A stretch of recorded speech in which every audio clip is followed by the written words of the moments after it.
Okay, that I like. I like that.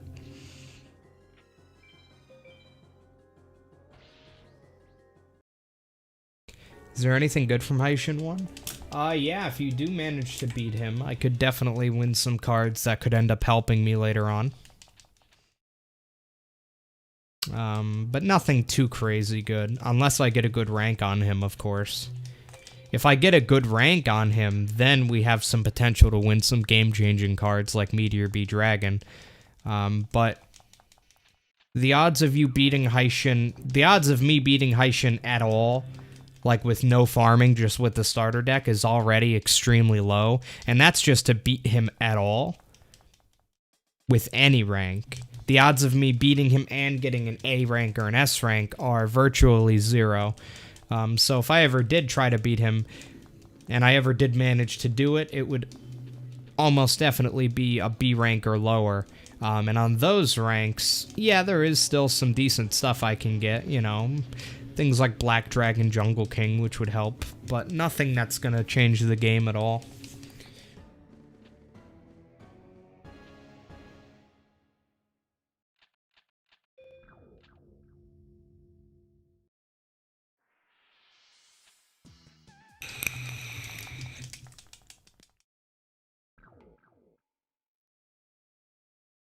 Been so long since I got a chance to watch FM, makes me want to play again. Hell yeah, Stephen Gilroy. You should definitely do that. I can get behind that decision.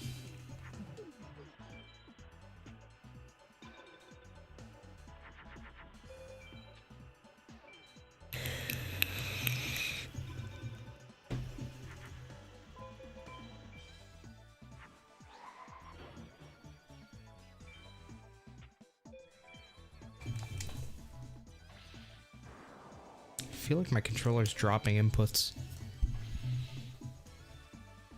Dude, the fuck? I swear I'm pressing start at the right time.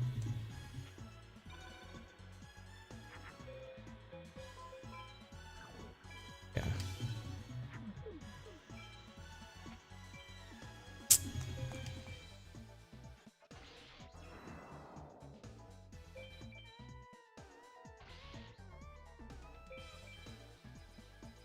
Oh, I want to get a bad rank. I'm literally brain dead. I'm literally brain dead, chat. Oh, well. That gives me a nice opportunity there. Oh. What did I think I was doing there? I don't know what I was thinking. I think for some reason I thought that that was Fungi of the Musk. And I was like, yeah, put it with another fiend. Yeah, I am indeed pretty brain dead. Yeah, I'm choking.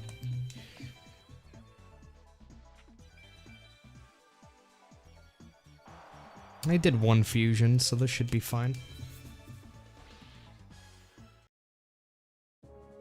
What's up, Marv? How you doing? We got time. We got time. We're gonna win 3 Beast Fangs, easy.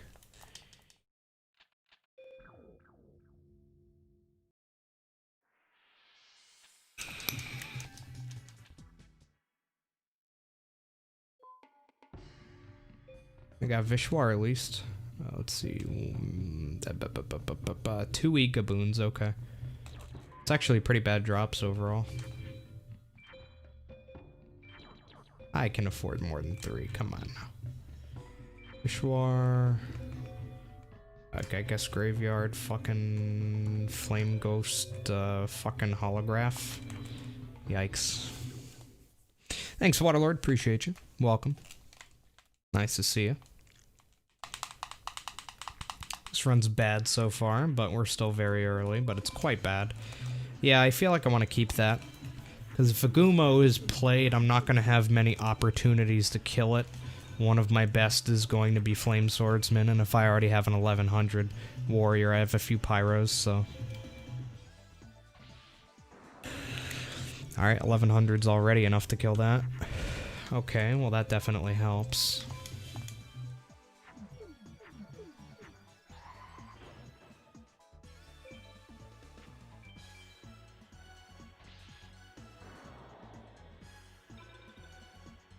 I don't know. If things aren't looking too good at Keith, then I'm probably just gonna reset spaghetti this run.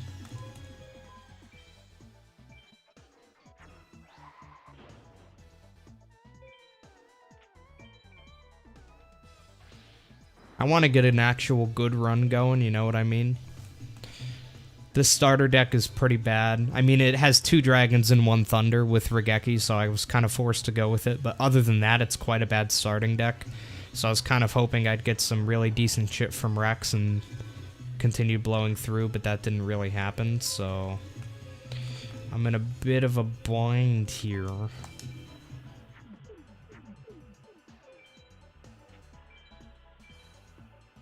Dude, flying penguin. She. Yo, what's up, Super?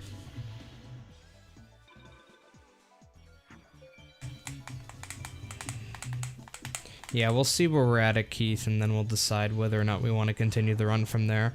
But I'm not going to stay married to a run that I don't like. Not today. I don't think this... No, this doesn't do anything, right? This doesn't make what I think... Oh, it does. Okay, never mind.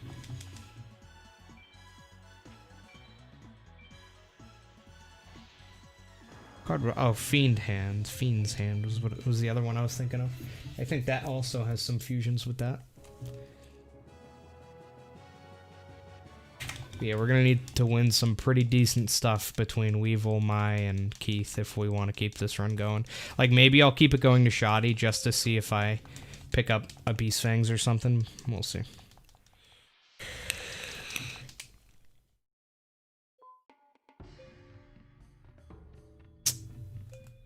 Man.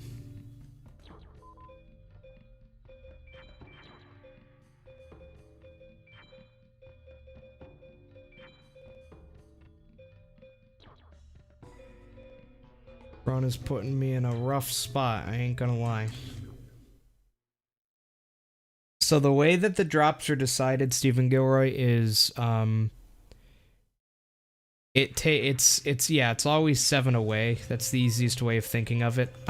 So the first drop that you get is going to be 7. It's +7 to the seed. So in vanilla, if you would be ending the duel on frame 100, then if your first drop would be frame 100 or seed 100, then your first drop in 15 card is going to be frame 107. So it adds 7 to the first drop, and then for the remaining 14 drops, it continues adding 7 for every drop to the seed number. So not even the first drop is the same. The first drop itself is different as well.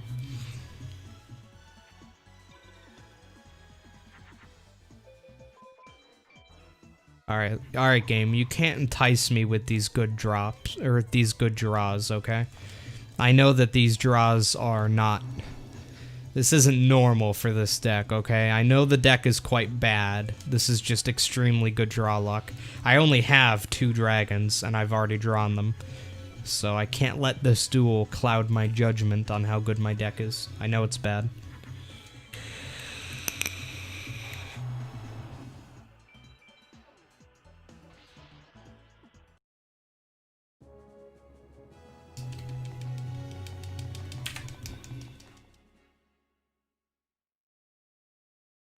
$15 mod, Christian.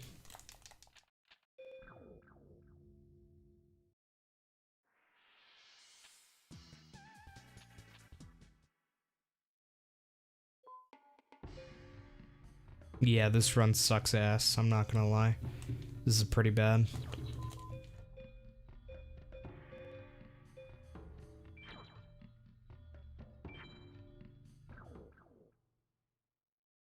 I will indeed go after the vanilla record more soon. I was actually thinking about doing that today, but like everything, I was too lazy to do that today. Because if I want to go back after the vanilla record, I need to reset up my PS2, which isn't a big deal. You know, hook up my capture card, not a big deal. But then I'd have to find all of the resources again, You know, all the spreadsheets that I need, all the timers that I used. Then I would need to spend at least 1, probably 2 streams practicing just to get to a point where I could continue doing runs again. So it's quite a bit of work when I do want to restart doing those runs. I'm going to have to... There's a lot of prep that's going to have to go into that. But I do want to do that very soon, so you can expect RNG Minute Vanilla runs to come back quite soon, I would say. Pretty soon.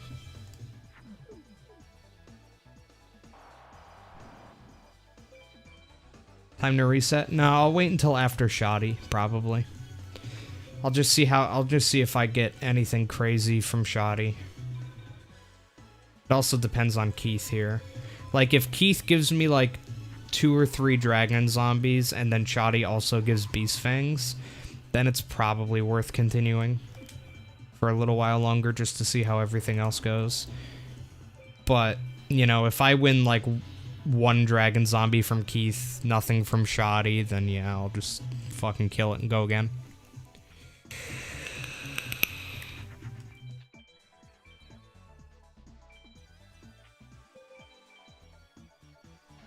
It's going good, Al Palapan. How about yours? On your world record yesterday, and it's insane. Keep going. Thank you, Santiago. I appreciate it. Thank you, Webfighter, for the best wishes from Germany. Appreciate you.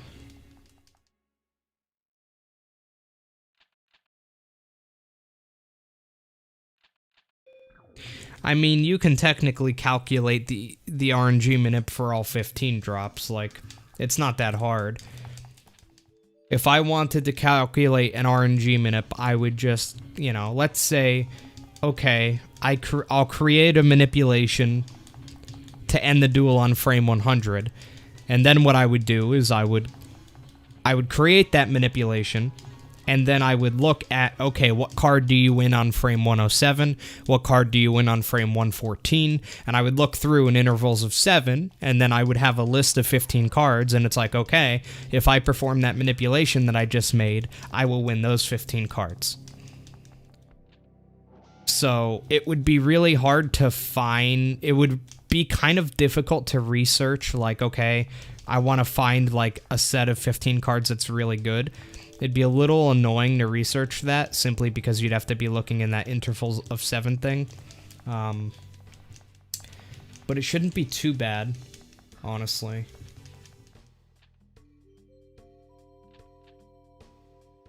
But RNG manipulation on 15 card mod is not something I'm probably ever gonna do.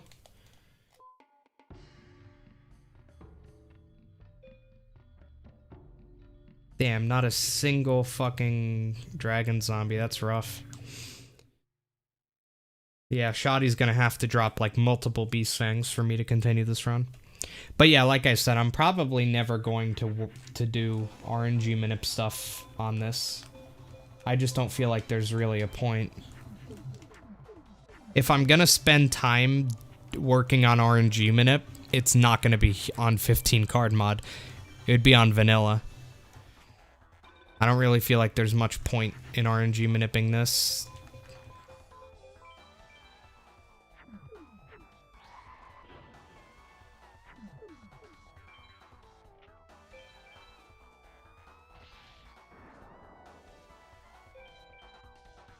How about no RNG manip vanilla? Might go back to that one day, but I wouldn't count on it. And if I do ever go back to no RNG minute vanilla, it's not going to be anytime remotely soon. I'm not really that interested in no RNG minute vanilla anymore. I ran no RNG minute vanilla for many years. I got multiple world records in that category. I'm just not really interested in grinding it down any further.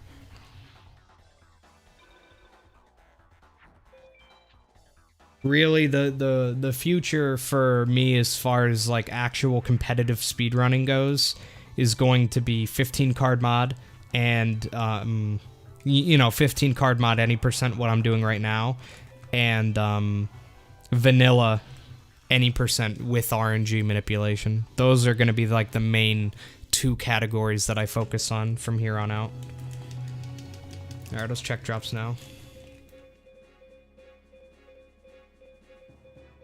Yeah, no, this run sucks. Is sub 1 hour possible for 15 card mod any percent? Technically, yes, but it's never going to happen. It's theoretically possible. But as far as what a human would ever do, it's not ever going to happen. Sub 1 hour, 15 card mod. No, I don't think it's ever going to happen. No, I really don't. Again, it's possible, theoretically, but I don't think in practicality it's ever going to happen. Now, sub 1 hour in any percent vanilla with RNG manipulation, I think that will happen one day. In fact, that's honestly my overall end goal for Yu-Gi-Oh! Forbidden Memories vanilla. My overall end goal for speedrunning this game in general really is going to be sub 1 hour vanilla with RNG manipulation. That's like my overall, like, that's what I want to do one day. Because that is actually possible. Like, and it's practically possible too. It's going to be incredibly difficult, but it is actually doable. So that is something that I will be working on in 2021 at some point. Because first, I need to actually go back to vanilla any percent with RNG manipulation. First, I need to go back to that category. Once I'm back, and I'm derusted, I'm in practice, I'm back to doing record attempts, that's when I'm going to start going for a new record. My first goal is going to be sub 1 hour 10 minutes. Right now the record is 1 hour 11 minutes by me. My first goal is going to be sub 1 hour 10. And then after that, there's a good chance that I'm going to start going for the sub 1 hour. Because the sub 1 hour 10 minute time is something that I can obtain with the current strategies that we use. Hello. Oh yeah, that has a dragon statue as well. This is a good deck. And Umi. Yeah, but sub 1 hour, hang on. 4, 5, 6. So sub 1 hour 10 minutes with RNG manip is something that can currently be done with the current strategies that I know and that we use. So like the strategies that I used in the last record video in December that got me the 1 hour 11 minute time, those exact same strategies I can use to get a sub 1 hour 10 minute time. I just have to play better, really, and I can get less than 1 hour and 10 minutes. However, once I reach that goal, it's very unlikely I'm ever going to get sub 1 hour with those strategies. Those strategies are good for going for sub 110, but they're not really made for sub 1 hour. So once I get sub 110 with those strategies, that's when new strategies are going to start being worked on, developed, and practiced. And then with the new strategies, we'll start doing runs aiming for sub 1 hour.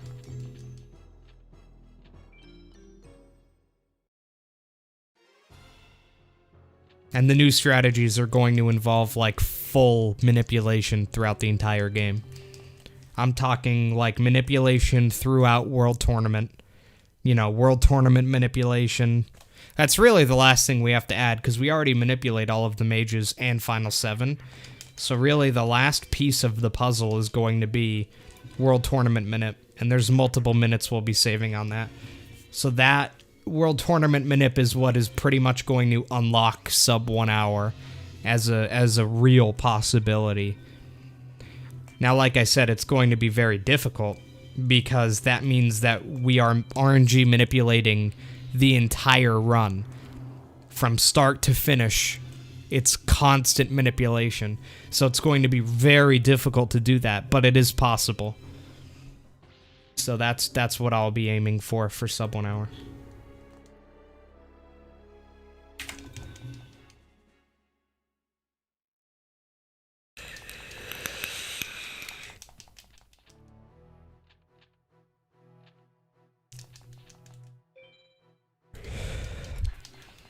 And then after I get sub 1 hour, I think that will probably be it for vanilla for me. I don't think I'll really do anything else competitively in vanilla Forbidden Memories again. Probably not anyway. But I'll almost definitely be done with vanilla RNG manip once I get sub 1 hour. Because once sub 1 hour happens, I really think that's going to be the final record in vanilla, like forever. Because once we get sub 1 hour in vanilla, like we're pushing the theoretical limit here. Like there's not much more a human could do. Like we're getting close to having a run that's pretty much optimized. Is optimized as it's ever gonna be, so yeah, that's the end goal. So yeah, this deck is quite good. 1 Dragon, 2 Thunders, Regeki, and Umi. Overall, very fusible deck outside of that. Not too many Fiends. I don't know if I saw any Fiends, and I'm pretty sure there was a Dragon statue, which would make it 2 Dragons, 2 Thunders. Not sure on that, though. There definitely are Fiends. This draw isn't really showing off the deck too well, but I'm going to keep that in attack mode to take damage because I just remembered I need to get BCD. Keep forgetting that.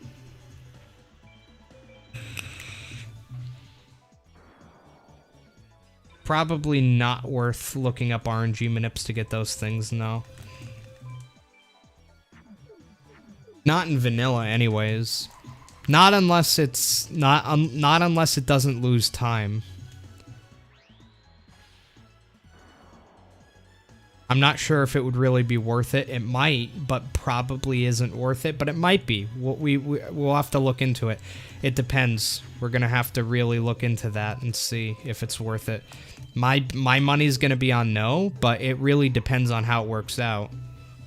Because what we're gonna be looking for is we're gonna just be looking for whatever the fastest way to end that duel is. But if the fastest way to end the duel just so happens to also win a Beast Fangs, or maybe it's only 5 or 10 seconds slower and we get a Beast Fangs out of the deal, or something else that's going to help the run, well, then it's worth it. But you also have to remember, it doesn't really matter if we win good drops in RNG manip, because we're manipulating it anyway. We could win all the equips we want, but it doesn't really matter because I'm controlling what cards I draw and what cards the enemy is playing anyway. So I don't need extra equips, you know?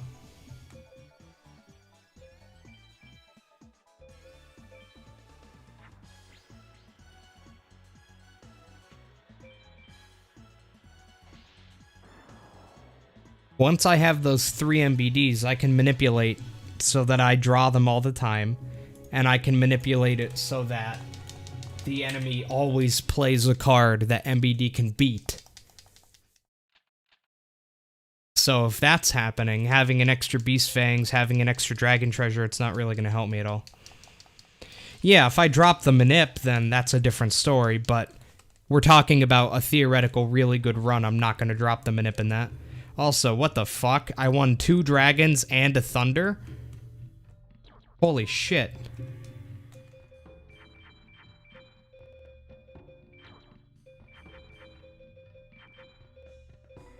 That is one hell of a duel right there. Holy shit. What the fuck?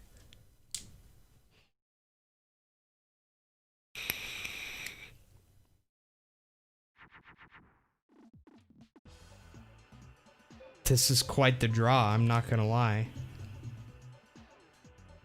Part of me doesn't even want to do this, but I have to just in case. I'd rather just play a 2100 or something, but I can't. Because God forbid a Jirai Gumo's played. I'm gonna feel like a dumbass if I use that rock for something else.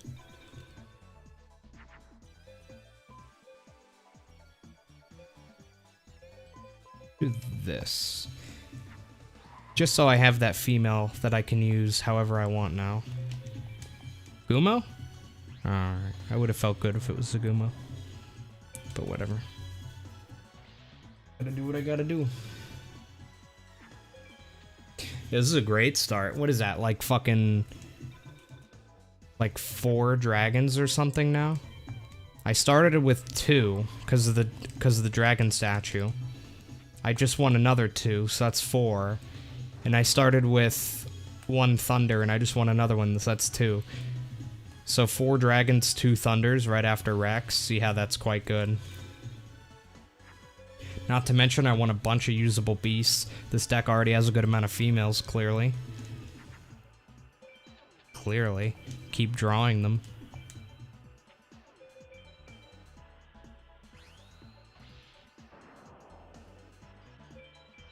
Is this the run? Mathematically, probably not. But it is quite good so far, 9 minutes in. Was able to pick up a good rank there, which is going to help me get some star chips to buy thunders later on. And also gives me a better chance at dragons and thunders from Weevil, I believe. Since I don't need to worry about doing Atex. SA POW would be preferred. Arlene is good. Master and Expert is good. It's like 2 I can toss in, I'd say.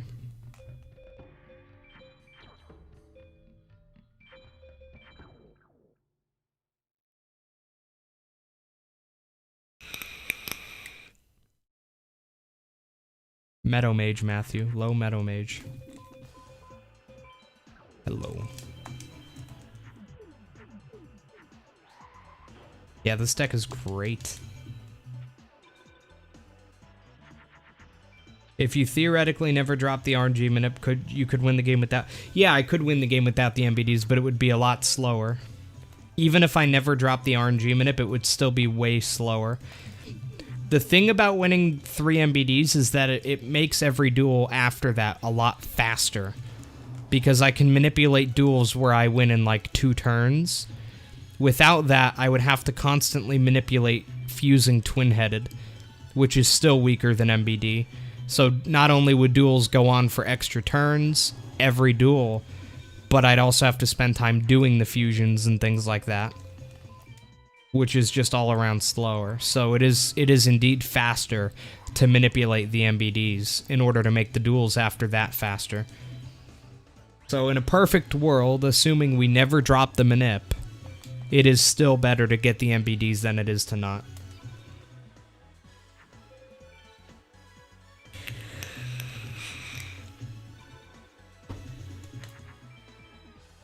This deck is great, man. This deck is fucking great. Good night, Lucas.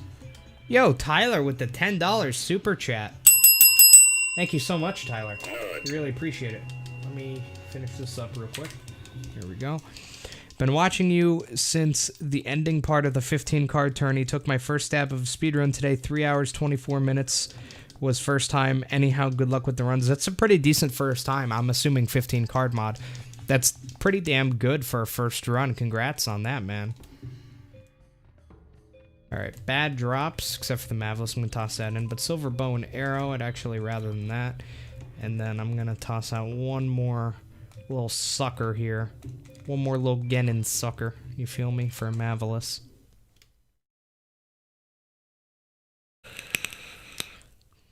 Best route without MBD, twin-headed and a lot of equips.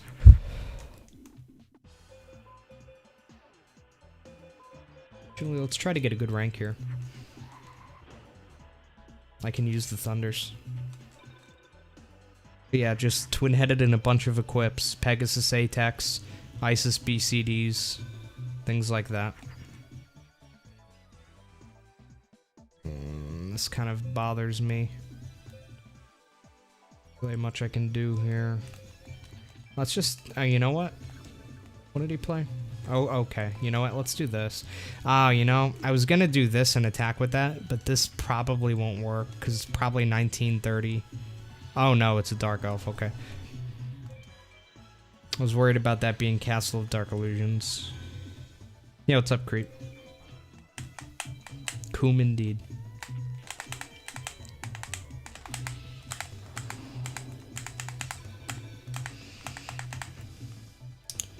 Annoying, very annoying.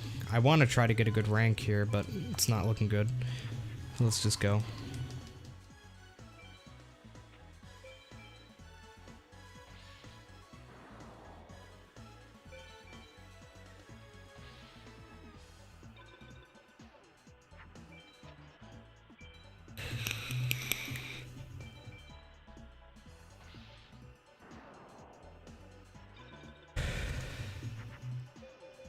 Like, now I draw what I need. Too little, too late.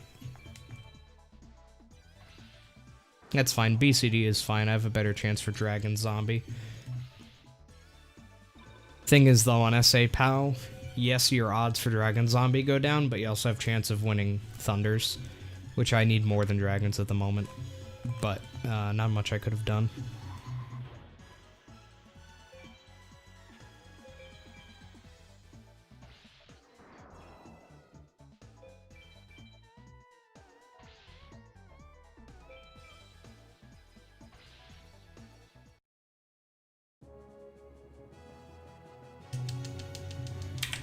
But I will still hope for the Dragon Zombies, because they still help quite a bit.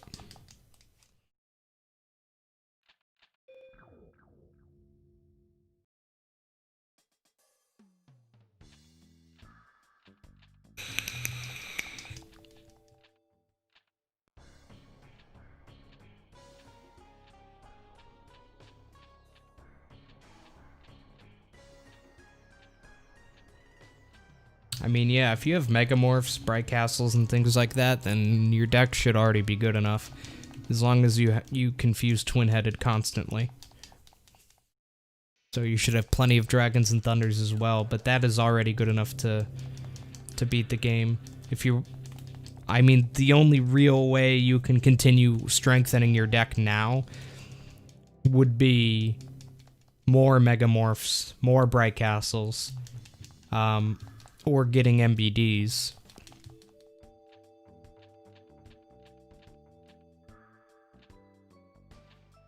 Could also try A-teching people like Kaiba or Seto 2 to try to get things like Crush Card, Dragon Capture Jar. Seto 2 has Dark Hole and Regeki, which would help remove Blue Eyes Ultimates and things like that, which should really only be... that should be your main concern right now. Alright, so at least we got one. I do have a dragon statue, I just haven't fucking drawn it yet.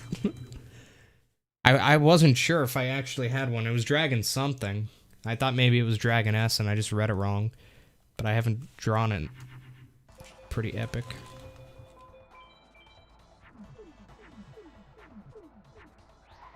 Welcome, Nova. Remember you? The name Nova does sound familiar. But I don't think I can recall it with any sort of clarity.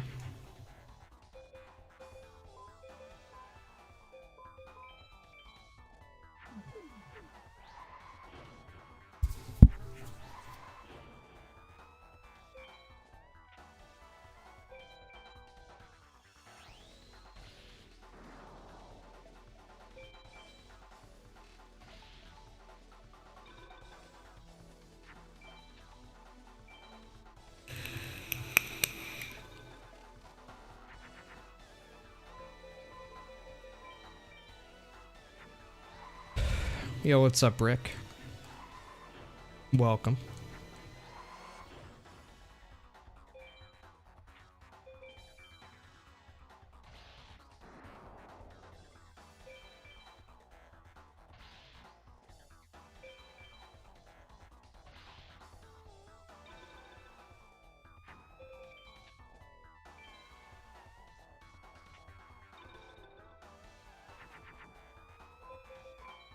Yes, enough fusions.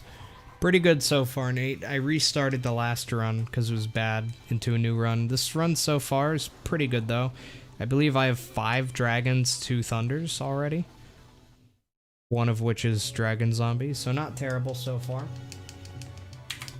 Rex was pretty good. I didn't get any Beast Fangs, but I won 2 Wicked Dragons and an Oscilla Hero number 2 from Rex. I started with 2 dragons. I believe it was 2 dragons, 1 thunder, or was it 3 dragons? I don't actually remember now. Well, let's check. Let's check, we got time. First, let's see what shot he gave me. I need equips. And there's an equip and a thunder right next to one another. Thank you very much, sir. Not bad at all. Beast Fangs and La La Layoon. Thank you. 1, 2, 3, 5 dragons. And 3 thunders, now 4. Not bad at all, I'd say. Not bad at all, I'd say. This deck is really shaping up, man. I cannot lie. Regeki Umi Beast Fangs right now. I gotta hit the bell and nut for that. This is just looking very nice so far. So we're at 5 dragons and 4 thunders, which that on its own is really good for this stage. Less than 20 minutes in and I have 5 dragons, 4 thunders. That's hot, especially the thunder count. Especially the thunder count. That's quite good. But you add in the fact that I have a Beast Fangs now, so I have a working equip plus Umi. This is a nice run.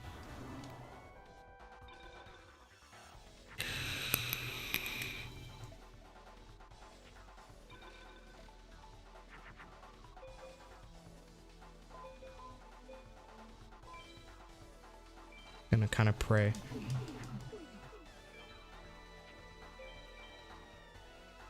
I mean, yeah, it's still possible for this to be a record, but you have to remember we're 20 minutes in. It's way, way too early to tell something like that. I mean, technically, every single run that I start is possible. But it's not dead, I can say that much. But yeah, way too early to call at the moment. Oh, you know what would have been smarter? Just throwing the RLNA on the beast. That probably would have been a better idea. But whatever.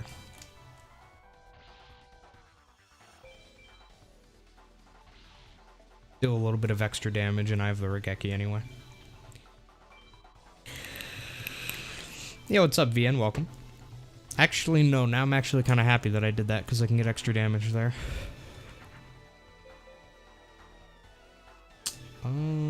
Yeah, I can't do exactly what I want to do here.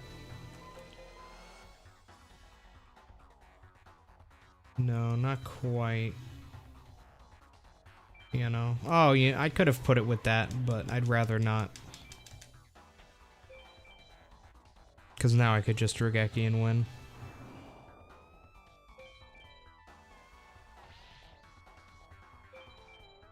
Oh, so close to finishing it right there, actually. Might have actually been a better... No, I don't think it was. No, because 19 would be better than the... Yeah, no.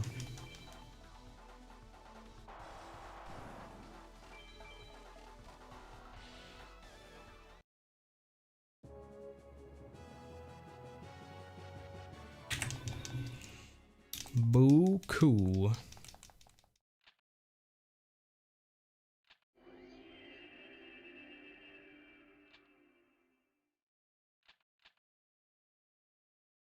Probably what you're thinking of, Stephen Gilroy, is Spike Seadra plus any spellcaster will make Kaminari attack. It's the Thunderless twin-headed fusion. You know, I'll probably toss in a few of those females, because it's going to be better than those. But yeah, Spike, it's Spike Seadra and then any spellcaster, not just a dark.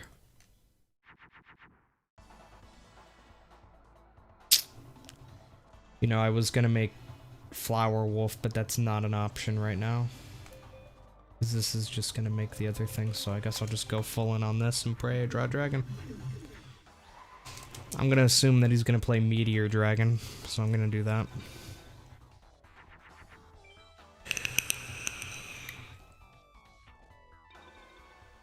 Alright, I need twin-headed, and there's twin-headed.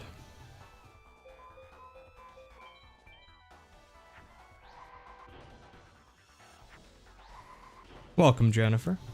Nice to see you.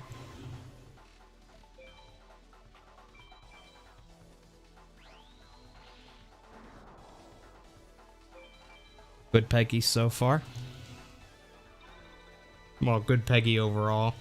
Doesn't really matter what he does as long as he doesn't randomly throw out an MBD, we'll be alright.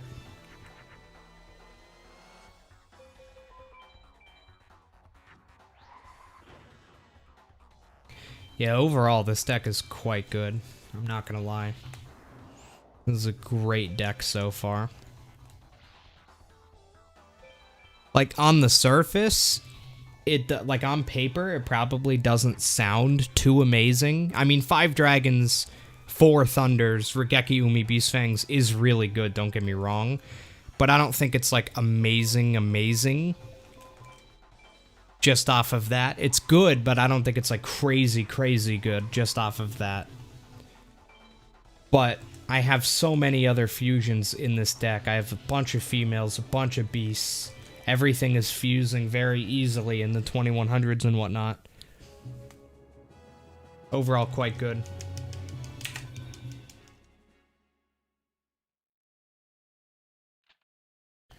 There are certain duels that you can skip, such as Everything in Egypt 1 in the very beginning. You know, fighting people like Simon, Tayana, Villager 1, Villager 2, Villager 3, Jono. Seto 1, Seto 2 is also skipped. 2 Oscillo Hero number 2s. Oh, shit. That's actually quite huge. That's actually huge.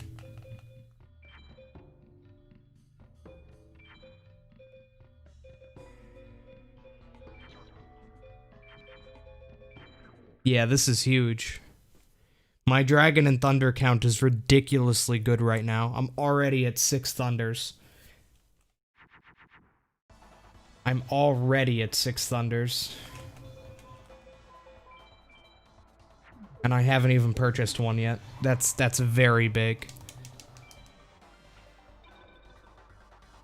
Really? All we need now is to start getting the really good equip luck. That's the main thing we need now. But we're good on monsters, really. Yeah, I knew I should have kept the pyro. I was like, maybe I can get out of it. But no, the game ain't gonna let that happen.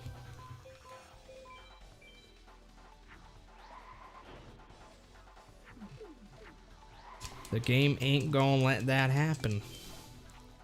Just need a dragon and we're fine. Umi would probably be the best thing here. Yep.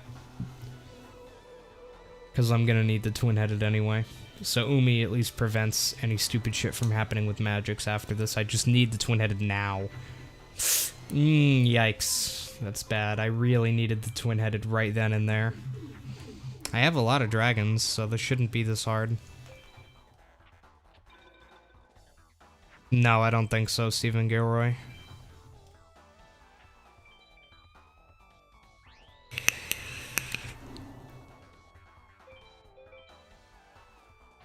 Well, now I actually need a twin-headed or else I lose.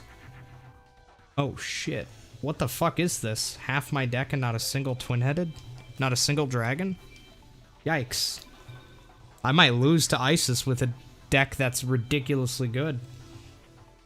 Even if I don't lose, this is gonna be a long duel. It's gonna be a long one. I should almost definitely draw a dragon next turn, but it's like too little too late at this stage. I can't even kill any of that.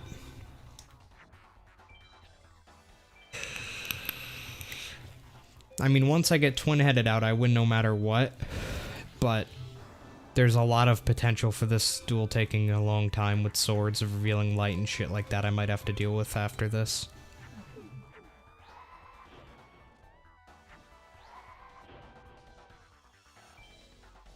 I'll try to do all the damage I can. Because I'm probably going to get swords, and then I'm just going to have to wait for my Regeki. Spellbinding I can deal with. That's what I was hoping not to see. So really the plan now is to just toss out more twin-headeds until I get my Regeki, and if I can draw any twin-headeds, the fuck, man.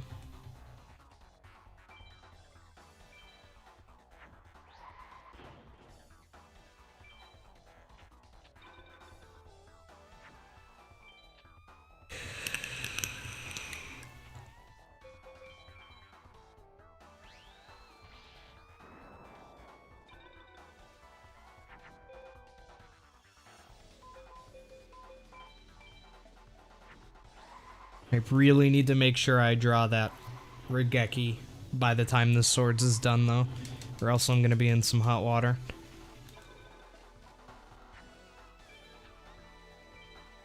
Good, no magics.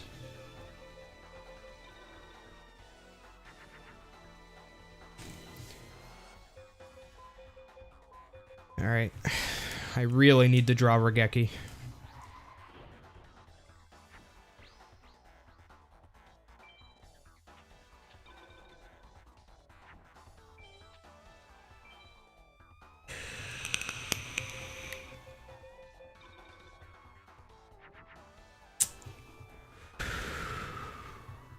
This is a problem.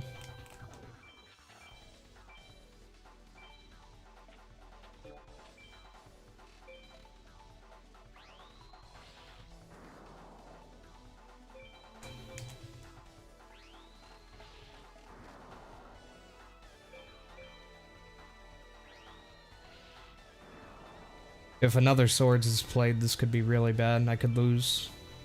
Yeah, I could potentially lose. It depends on what's played. I should still win because I still do have Regeki. I just have to go one card at a time. If I had fused right there, I would have lost. But if any of these cards get destroyed, I'm gonna be screwed. Yes, I have started playing Yakuza 7. I played a few hours of it last night as soon as it released at midnight, and it's fucking amazing, and I love everything about it, and I'm so excited to play it when I'm done here. I have Regeki, so you can't tell me I don't. I'm gonna have to use 2 cards on one of these turns so that I have a 100% chance of drawing the Regeki.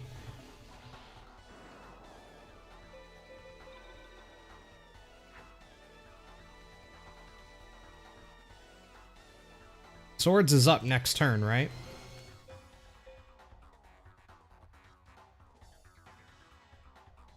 Right? I believe Swords is up next turn. Yeah. So I have to use 2 cards here. Because if I don't use 2 cards here, and Regeki ends up being the final card and I don't draw it, I could get Swords again. And then I wouldn't be able to do anything. So I have to do this here.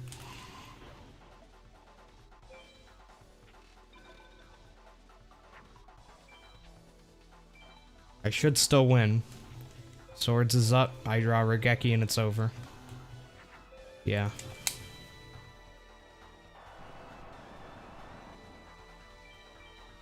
I mean, yeah, she has 3 swords. Potentially has 3 swords. Not definitely, but potentially.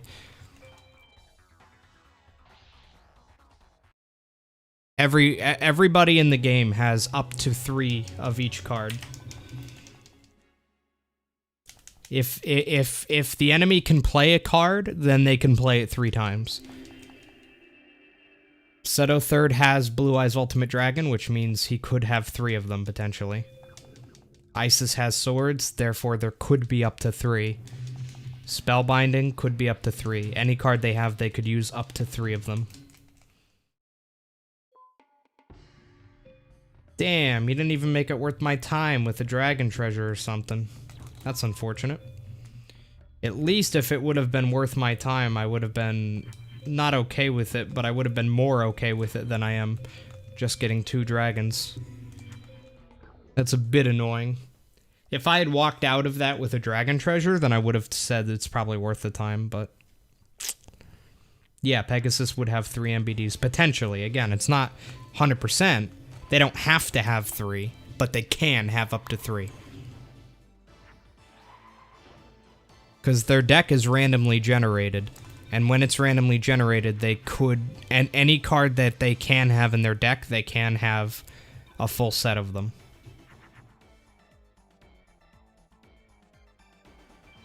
I'm gonna do a little bit of a risky move here. The only reason I'm doing that move is because I know I have the Beast Fangs and Thunder. So even if this goes south, I should be alright. What did he play? Hello? Okay.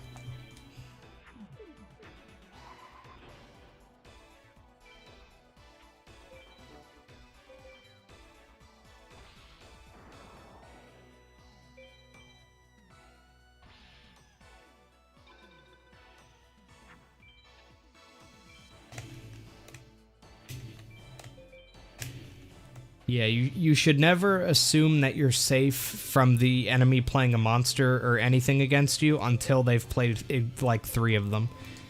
Until 3 have been played, you're not safe from it. Once they've played 3, now they can't play anymore. But until that happens, they have the same limit as you do. You can't have more than 3 of the same thing in your deck. Same thing with them.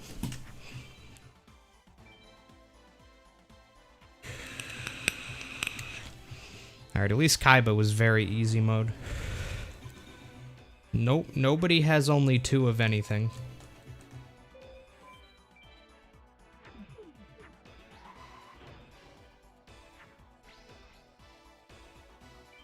He might only have 2 during, any particular duel.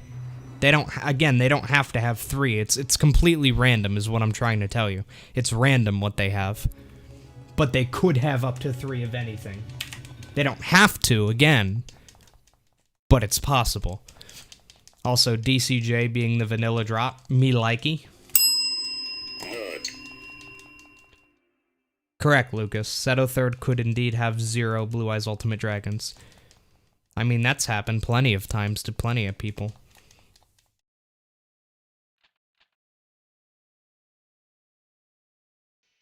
It's not really uncommon for that to be true.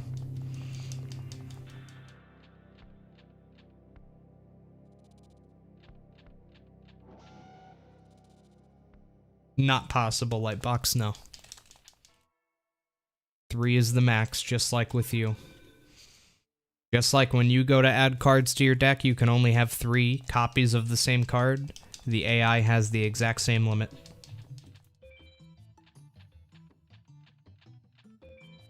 So if you see the AI play 3 of one particular card, then you know for sure they do not have any more. Like when I was fighting Labyrinth Mage the other day, he played 3 Gate Guardians against me. But at least I knew after I got rid of that 3rd one that there was not going to be any more. Alright, so plenty of dragons, me likey. 1 DCJ, was hoping for more than 1, but Papa takes what Papa gets. 1, 2, 3, 4 dragons that I can actually use, me likey as per usual. I think it's about time I start popping some of this shit out.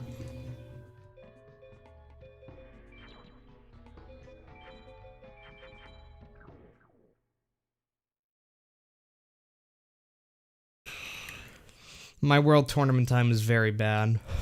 It's still potential for top 10, but that was a very bad world tournament.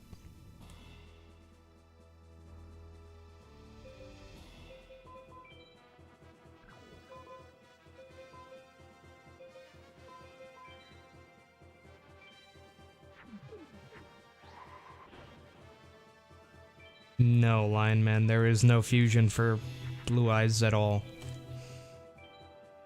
Especially not with Blue-Eyed Silver Zombie.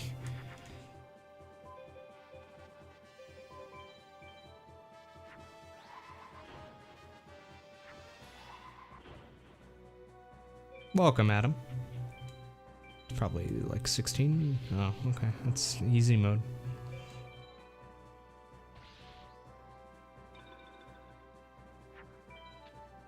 No, I've never been randomly Exodia'd, no. I have been Exodia'd before, but it was because I manipulated it to happen. Wonder what this makes. Be Dragon Jungle King. Interesting.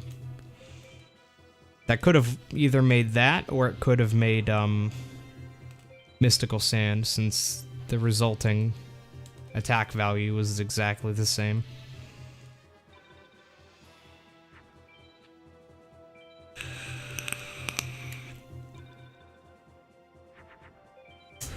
Really looking for some dark energies here. I don't know the odds offhand of Exodia, but it's extremely low.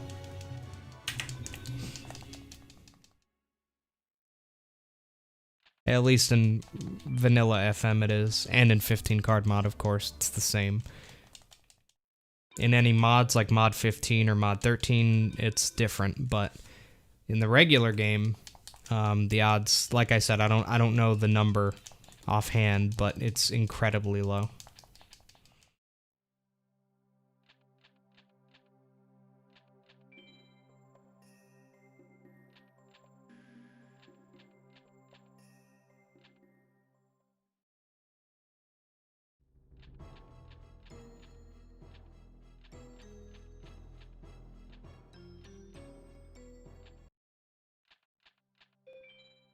So I'm actually gonna go ahead and skip Villager 2 here because I don't need him.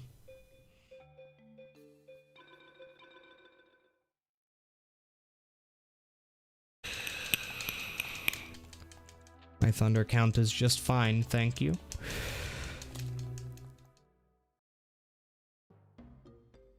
Probably just gonna move on and pray.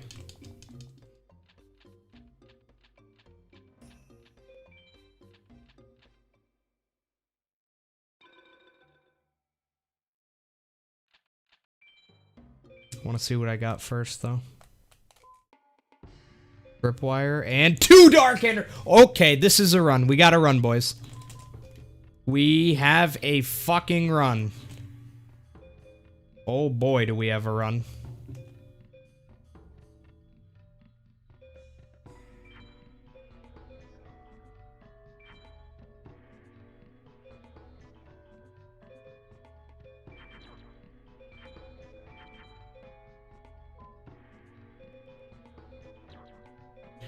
One fucking hell of a run if you're asking me.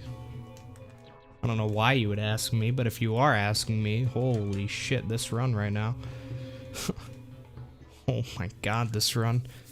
3 equips, plenty of Dragons and Thunders without Villager 2. Yeah, this is a run, alright.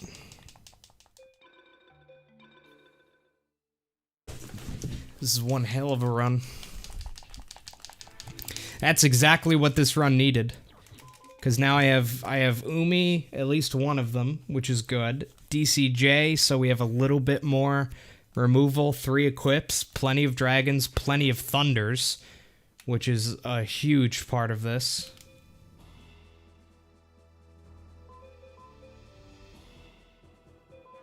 You know what, I'm actually gonna do this. Because maybe I can make it so I don't have to fuse a 4-card twin-headed. Okay, that's good. Now I'm just gonna have to pray that a wall or a shield's not played here. Oh, that's kind of unfortunate. That's so unfortunate, because I have to do this. Yeah, I have to do this. I don't have a choice. And I may as well go all in. Fuck it, I don't care. No, this can't be SA. I don't have any high attacking base cards. Only way this would be SA is if I drew Regeki. Right now.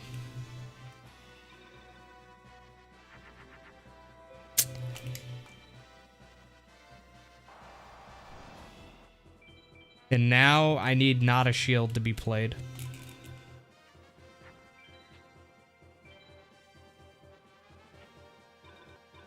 Alright. I think this is SA. That's interesting.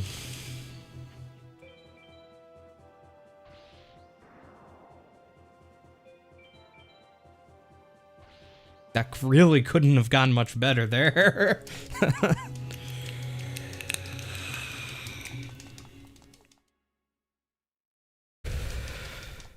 That really could not have gone too much better. Let's see. Will this be one of the runs I finally get MBD? No, it's not. Nothing too good. Nothing, really. Pretty much. May as well have been nothing.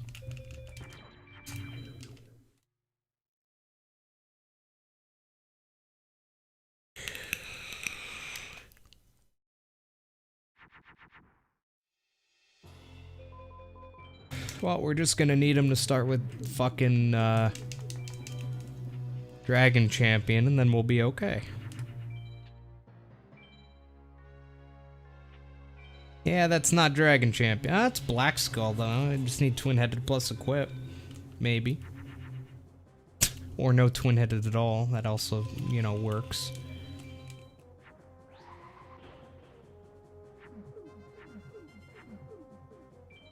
I'm not A-teching anybody. A, I don't have time to do that. B, I would rather just try to win the duel, because that's going to be hard enough. C, I don't even have any traps in my deck right now. I won Invisible Wire, I think, at some point, but yeah, no. Well, ain't this just a little shitter? I kind of have to hold on to this Dragon and Thunder at this point. I'm just gonna have to do this, pray I get some fake outs, pray I draw Regeki and equip and see what happens. Really, Regeki would do most of the work now that he's down to 26, so Regeki would pretty much be an insta-win right here. But I'm gonna have to fake out unless... Oh, okay. Alright. Yes, probably rip. Need some damn good luck.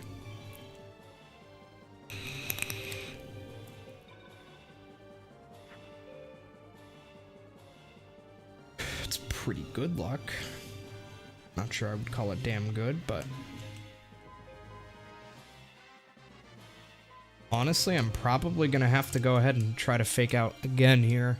So at least I have 2 chances at it. Because with 5 monsters, potentially could have been 5 monsters, I can't really afford to just fuse yet. Oh yeah, we're not looking good. We're not looking good. I need Regeki right now. That ain't Regeki. Yeah, we ain't looking too hot. I won't lie here. I might continue the run anyways for fun. This is probably going to be the only run I end up doing today. Will we get a full fake out? Probably not. No, but I survive. But at this point, I don't think Regeki is going to save me. No, it's not. If I Regeki, I'm dead. I need a full fake out and Regeki. You know, that actually kind of does the job temporarily. Temporarily.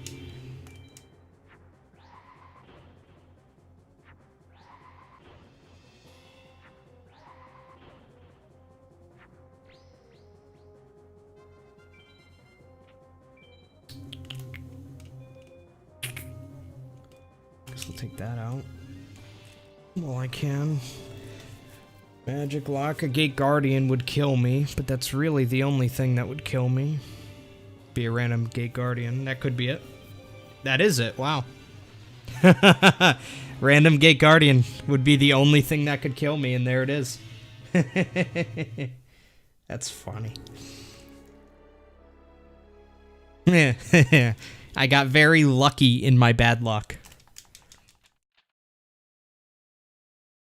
Yeah, I had that duel in the bag once I got the 3300.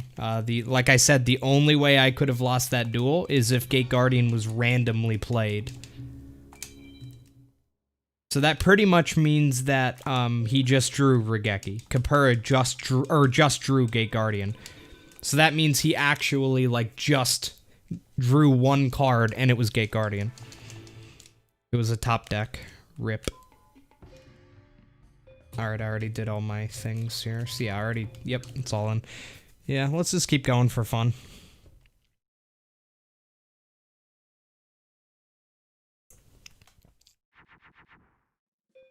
I'm gonna start the duel off the same way. Top deck, top kick. Oh yeah.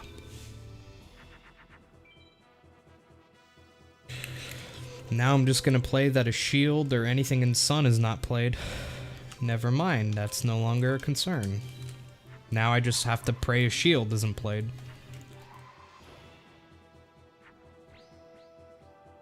This is literally the exact same duel I got last time, except better because I used 1 less card so far. No, me skipping Villager 2 didn't help too much. I could take a big risk there, but I'm not going to. Yeah, there's no need for me to take a giant risk like that. I could have played Stone D and Mars, but if this is a Beast and Female Neko Gal, then I would have been fucked. Nah, it would have worked. But yeah, skipping Villager 2 doesn't really save me. I mean, World Record's been dead for 90% of this run. I mean, top 10, yeah, would technically still be possible. Well, no, not with a loss like that, no. Top 10's not possible. PB is possible, definitely.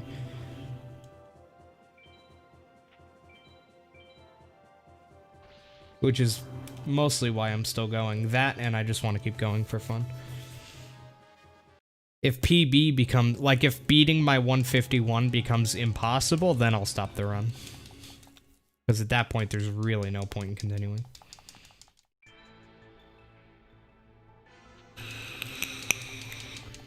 But for that, I just have to keep up with my splits. Cursed Dragon, at least. That's nice. That's about it, though. 3 Gaia. Okay.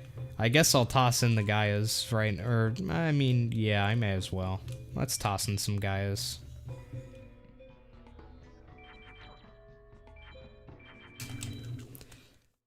Gaia's fun. I have 2 dark energies that work on it, plus we're on Meadow. Could come in handy. I mean, it's a good start, but it doesn't really do much against Papa GG. If we get what we got last time where Black Skull is played, then we're fine. But if it's not Black Skull, then we're a little screwed. It's a Black Skull, alrighty then. I'm kind of pogging at that. NGL, NGL.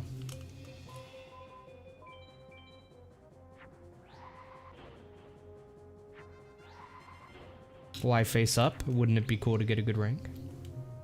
I think so. Could use the star chips. Oh, that's not why I did it face up, though. That's part of the reason, but that's not the biggest reason. If I play a face down monster first turn against fucking Capura, I'm just asking for problems at that point. If I play a monster face down turn 1, then he can respond by fusing, he can respond by equipping something.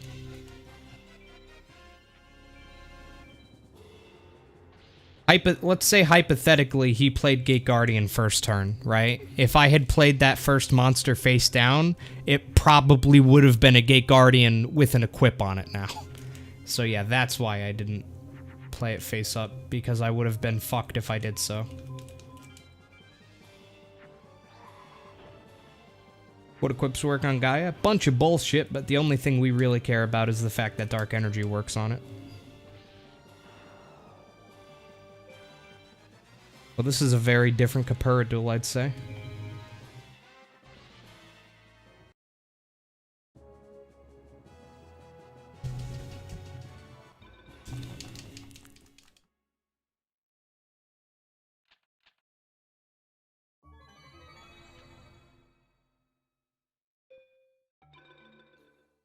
Yeah, you never ever want to start a duel by playing a monster face down. That is a horrible idea. You should never do that.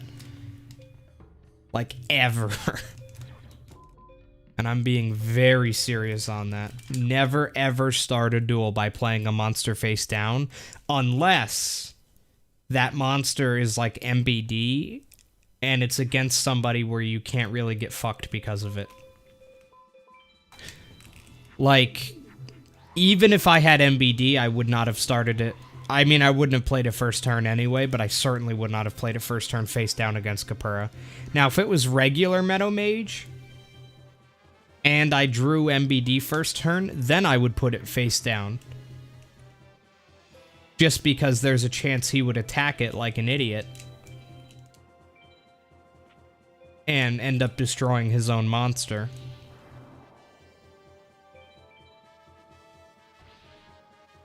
And there's really no stupid bullshit that Meadow would do in response. Low Meadow would do in response. Now, high Meadow, plenty of bullshit that he could do in response.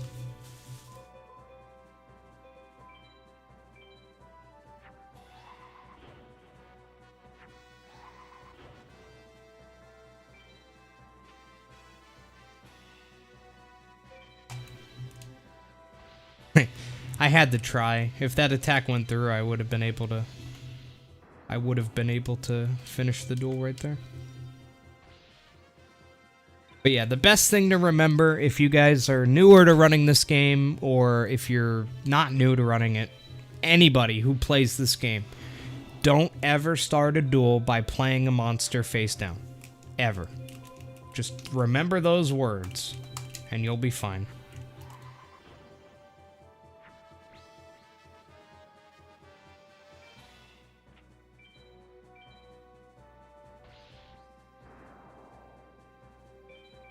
Yeah, unless it's Nightmare, but even then, I mean, yeah, if it's against Nightmare, it doesn't matter. I don't know why you would only play a singular card first turn against Nightmare. But yeah.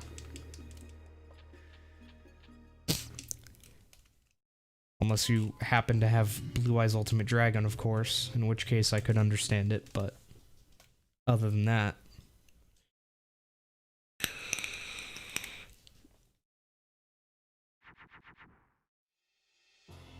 Alright, not bad. I just need an equip. Or no Black Skull. I either need him to not play Black Skull, in which case we win, or I need to draw an equip. It's not a Black Skull, so we win. Yeah, the only time you would ever do something like that against Nightmare, like play one... it's not even a question of face up or face down at that point. It's really just a question of you should really never play one card on your first turn against Nightmare. Like, that's just a horrible idea anyways. Again, unless it's Blue Eyes Ultimate Dragon, in which case, go for it, play a single card. Even then, though, it's probably not a smart idea to finish the duel as quickly as you can. Because if he plays your own ultimate, you're going to have to start throwing for cards anyway, so, yeah.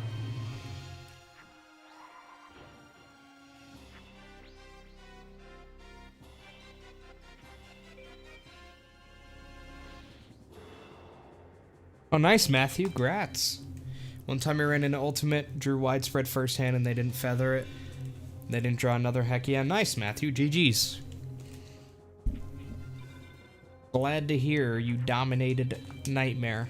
Showed him your monster dong.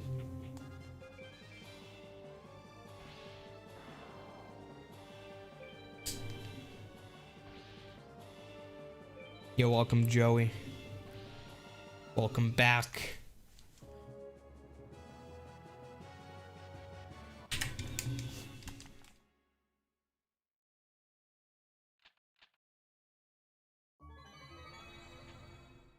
So if the rest of this run went absolutely perfectly, I could hypothetically get a sub 130, but everything would have to go, like, beyond perfect. Oh, is that a pog wall I just saw? Is that a fucking pog wall I just saw? Hello. I gotta toss that sucker in. First chance I get.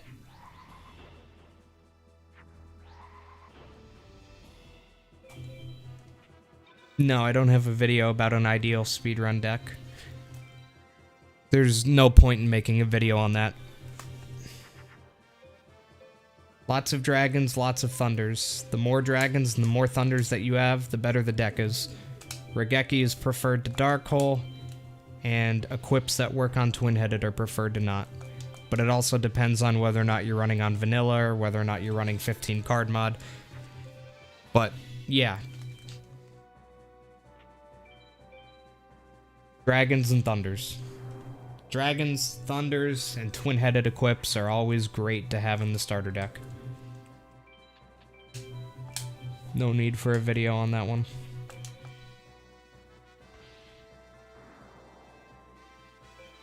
Vanilla 15 cards? I mean, this is vanilla 15 cards. The record is 116.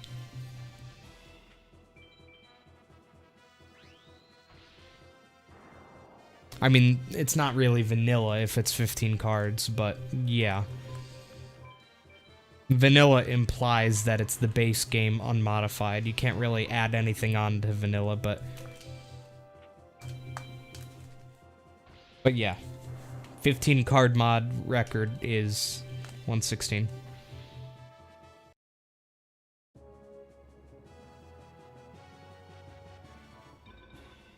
Kaminari Kozu, the first drop. Not bad at all. It's another Thunder. This run has been one of the most amazing runs I've ever had as far as Thunders go. Because I didn't have to fucking farm for any of them. I just got them all, you know, normally. These are not doing me any favors. And then the last one I'll get rid of with ya boy. Fog Wall. How many Thunders do I have now? 8 Thunders. And I haven't... By the way, I have not purchased a single Thunder. All 8 Thunders I got throughout the run. That's insane, dude. That is insane.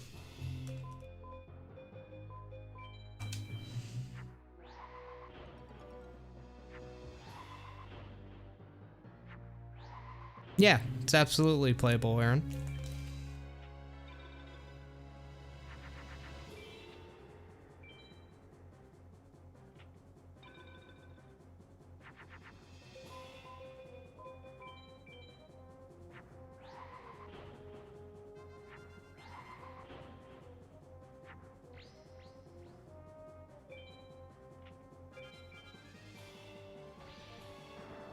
Possible for a mod of this game to have competitive PvP? No.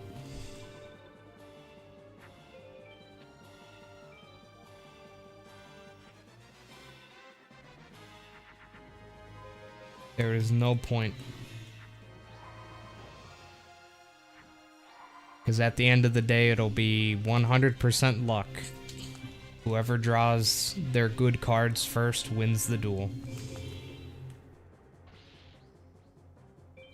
Really not any strategy beyond that.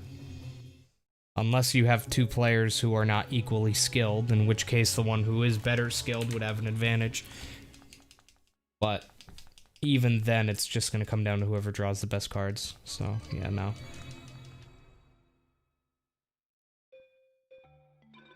Yo, what's up? Black Kit Kat. Welcome. Nice to see you, Joe. Alright, show me the Pog Wall. 2 more Umis. Well, you know Papa takes that. We take those, boys. We take those. No more rocks except for Pogwall. Pogwall is the only rock I need. Regeki, Umi, Beast Fangs, Dark Energy, Dark Energy. Whew. That's hot.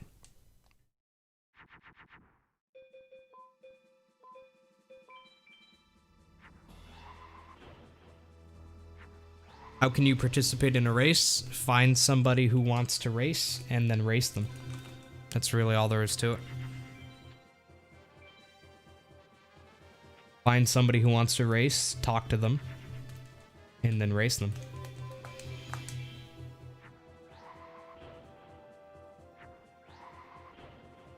If you see that a race is going on that you want to join, then join it. Yeah, being in the Forbidden Memories Discord would probably help with that, considering that's where most of us talk.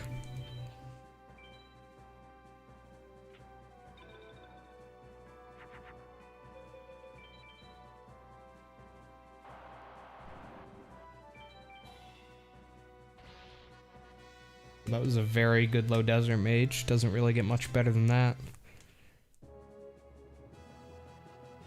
Favorite pizza. Little D. Little D pizza.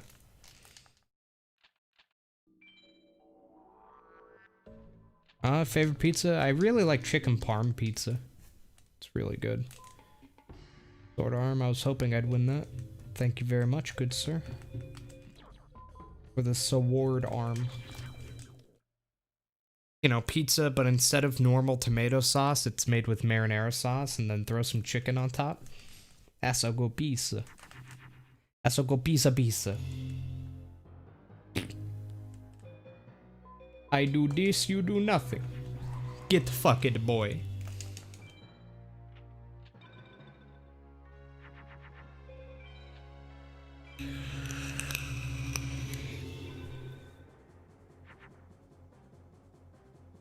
You know, these draws don't have to be Cancer. The game just kind of chooses them to be Cancer. I resent the game for that. You know, I probably just fucked myself. Yeah. Yes, I did. Trying to get a good rank, but... Oh, actually. I just unfucked myself with that. That's a good response. I'm not gonna get a good rank still, but yeah. Actually, I still might. Probably not, but it's possible. Do a lot of damage now. FM Reimagined, lots of fun. At least the version that I played is. Since I've played the game, it's been updated many, many, many times and is very different. And I don't know if it's good these days because I haven't played it these days.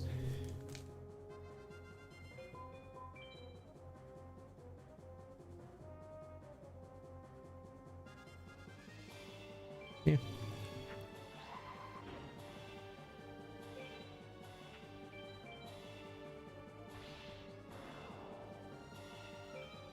Mod 15, lots of fun. Mythological Memories 2, don't even know what that is. But I'm not really too interested in it. Just based off of the name.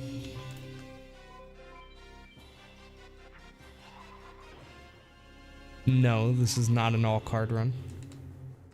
This is not a 100%, this is an any percent.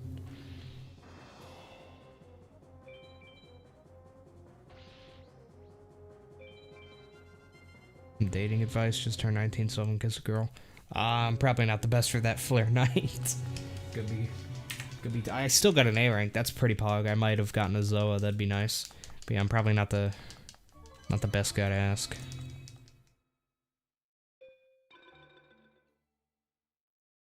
I just got lucky. That's all. And that's not really good advice. So, dude, I actually got the Zoa in campaign. Let's go. Let's fucking go, dude. Hell yeah. Zoa from High Desert Mage campaign. Let's fucking giga go.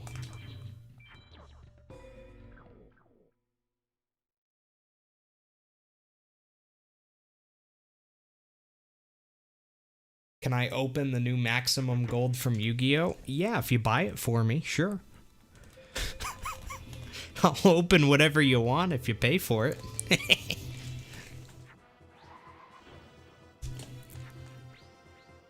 Do I use Tinder for dating girls? I'm guessing you're asking Flare Knight. If you're asking me, I used to, and I would recommend against it.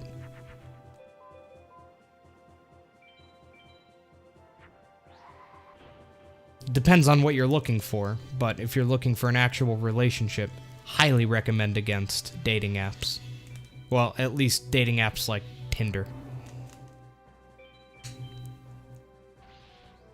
Listen, just go on Grindr, get some cock, alright, and then come back to me.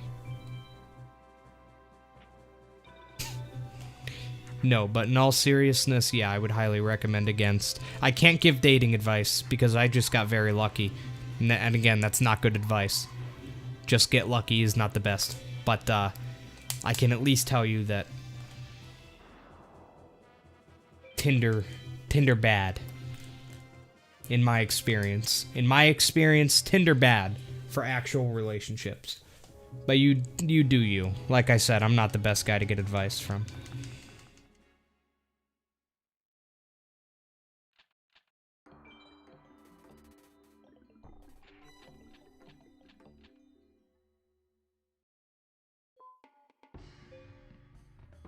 Do fucking la la la yoon, let's go. Yet another Thunder. That's Thunder number 9. Give it up for Thunder number 9.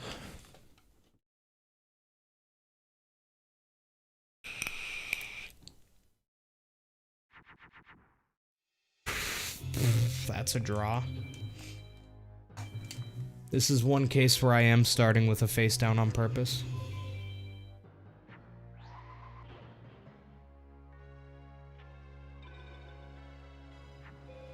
Oh, I was really hoping to draw another thing there. Let's do this. Let's just YOLO it all the way, baby. Yeah, Tinder bad.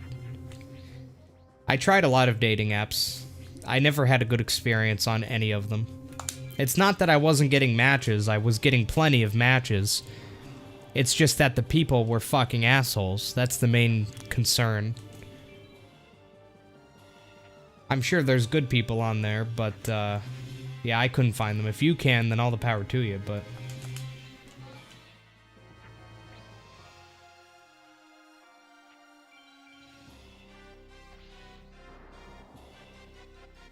Here's the thing. If you ever talk to anybody on Tinder, right, and they say they're on Tinder to find friends, stop talking to them, because they're lying to your face, right? They just are on there to fuck people, but you're not attractive enough for them to fuck, so they tell you they're looking for friends. They're not looking for friends. They're looking for somebody to fuck, but you're not attractive enough, so that's what they'll tell you, right?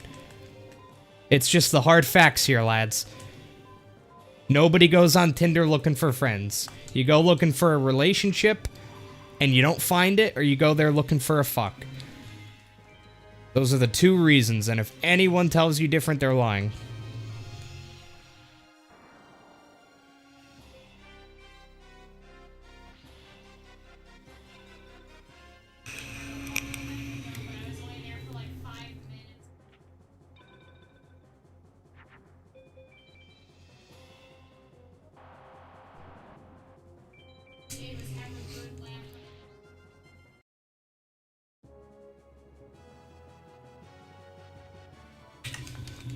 Yeah, nobody goes to Tinder looking for friends, chat.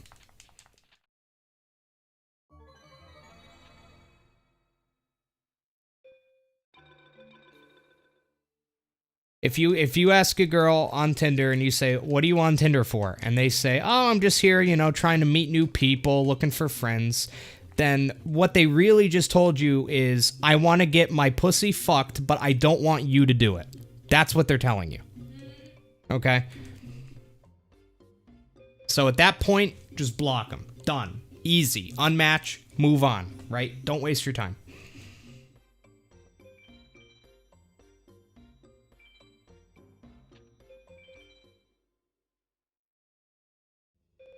Do I have enough to buy 2 Thunders, I wonder? Oh, I do. Oh.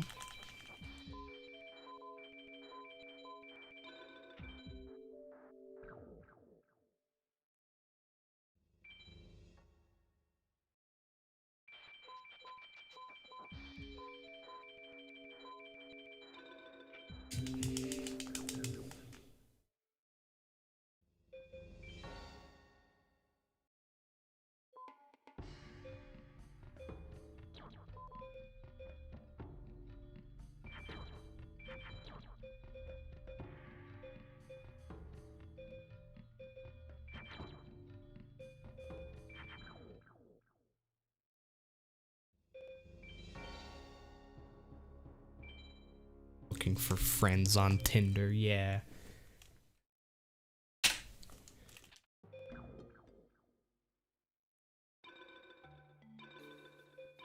And I'm on Grindr to find not cock.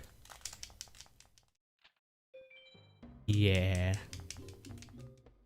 Okay.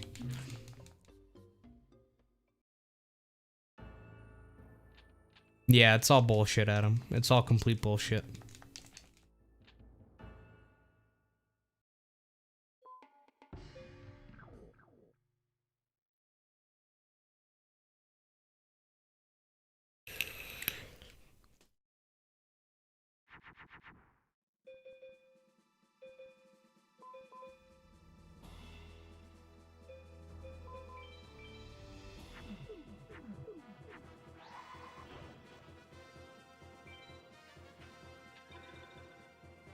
See, here's the thing, chap. If you're going on Tinder looking for a relationship, right? You have to think about what type of female is going onto Tinder to also find a relationship for themselves, right? And 9 times out of 10, it's the kind you don't want. It's just the God's honest truth. Because if they're on Tinder, it means that they are a female who... If they're on Tinder and they're genuinely looking for a relationship, 9 times out of 10, there is going to be some giant fatal flaw with them which is why they're on Tinder looking for a relationship in the first place, rather than finding one in real life, right? With guys, it's a little bit different, I think, anyways. But with girls, it's generally it's a little bit easier for them to find people. Like, it's generally easier for a girl to find a guy who is interested in them than it is for a guy to find a girl who's interested in them. So for that reason, if a girl's looking for a relationship on Tinder, already you have to be weary, because that in and of itself is a red flag, right? I'm not saying it's the end, right? I'm not saying they can't be good. They can be. But that in and of itself is a red flag, okay?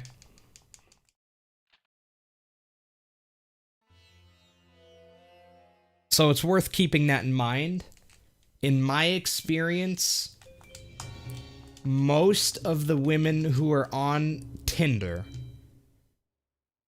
are not really looking for relationships. They're looking for somebody to fuck, or they're looking for somebody to get money out of. In my experience, that is what 99% of the actually attractive females are doing on Tinder. If they're attractive and they're on Tinder, they are looking to fuck or they are looking to get money. That's really it. Now, there is that 1% chance that you find a girl who you find actually attractive, they're actually really good people, and they are really on Twitter just to find a relationship.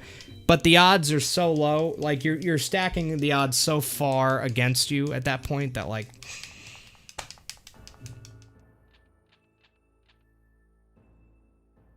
Again, it can happen, but I'm just saying, dating apps in general, at least ones like Tinder, I just would recommend against. If you're looking for an actual relationship, I would just recommend against things like Tinder. Now, dating apps like fucking, I don't know, eHarmony and shit like that, I don't know, I haven't tried them, but I've heard actually good things about, like, real dating apps like that. Like, ones that are actually focused on relationships and things like that. I've heard better things about those for actual lasting relationships, so if that's what you're looking for, I'd steer away from Tinder.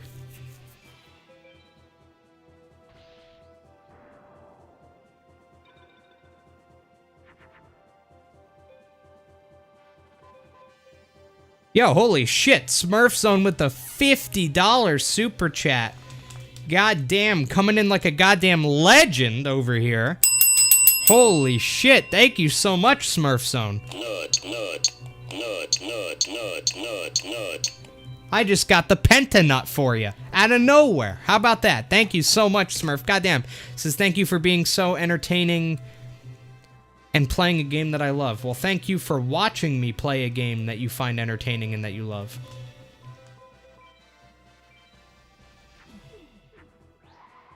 Is it better to pay for sex instead of going on the Tinder ritual?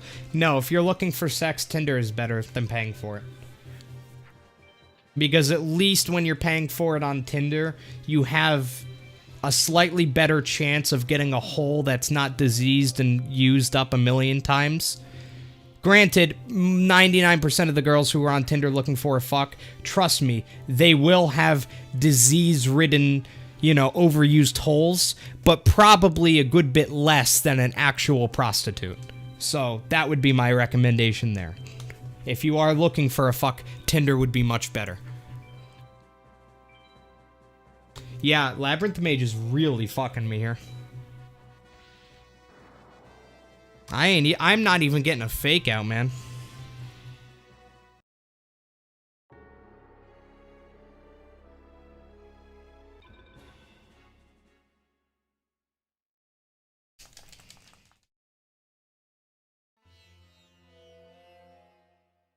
Yeah, I'm just telling it as, I don't want to say I'm telling it as it is, because if I say that, then that implies that what I'm saying is, you know, the objective truth, and it's not. It's my subjective truth. It's what I've experienced. Yeah, Dark Energy works on Zoa.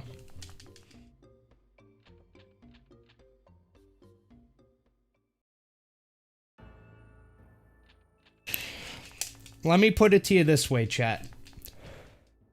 I've never had sex with a girl that I met on Tinder and didn't regret it. Okay? Put it that way. I've never gone home after having sex with a girl who I met on Tinder and been like, yeah, I'm happy I did that. It's never happened, okay?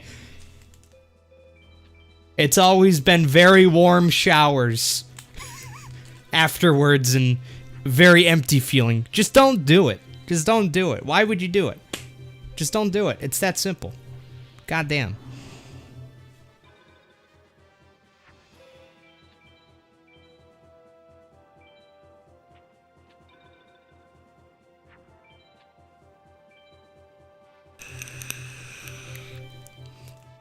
Yeah, to be fair, what Farrell said is also very true. Like, to be fair, this is coming from somebody who doesn't really like casual sex. I'm not a big fan of casual sex, like just fucking somebody I don't really know that much and, you know, just doing it for a fuck. I'm not really into that myself. I've done it, and I've never really been satisfied from it. It's just not my thing. If that's your thing, then, you know, go nuts. Go stick your staff into whatever disease-ridden Tinder hole you can find, but not my thing.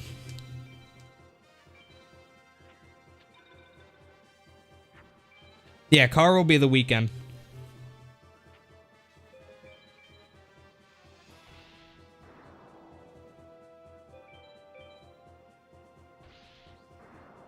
Disease-ridden Tinder hole. It's true. Can I fucking... What is Labyrinth Mage doing, boys? Oh my god. I've been distracted from the conversation that I haven't even realized how genuinely fucking awful this luck is. Jesus. Jesus. This is bad, man. Like, yeah, Labyrinth Mage is spurging, my boys. He's going apeshit. He's really giving me a run for my money here. I'm just on the defensive. I've been on the defensive since turn 1 on all these duels.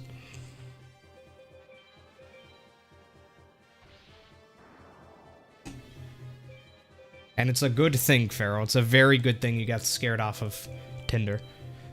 There's nothing for somebody like you on there. Trust me on that one. There's nothing for somebody like me on there either. It's just not for people like us. Just a lot of disappointment and boiling hot showers.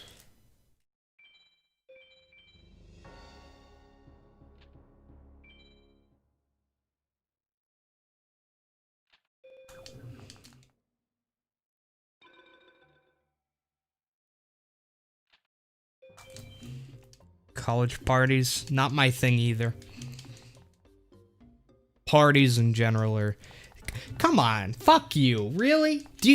Really? Is that an actual honest question? I sit here every day playing a children's card game from 1999 and you ask me if I'm a party guy? Oh, fuck off. You know the answer to that question.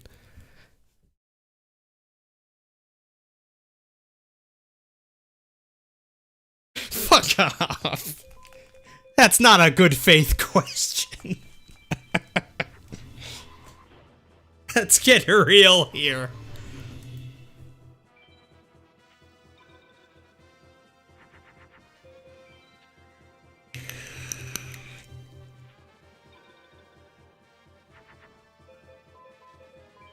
Oh look, a Labyrinth Mage duel where I don't get insta-fucked.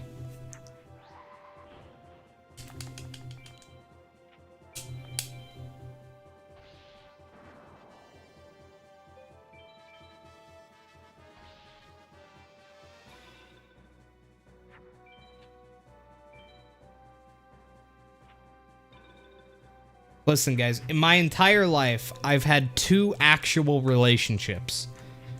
2 actual relationships that were, like, long-term that I consider real, right? The first one, I met her in high school, in person, and the second one, I just got very, very lucky. and which is feral, and she messaged me randomly on Facebook. That's it. Every other relationship I've had, quote unquote relationship, was spawned from Tinder, I believe, and none of them went well.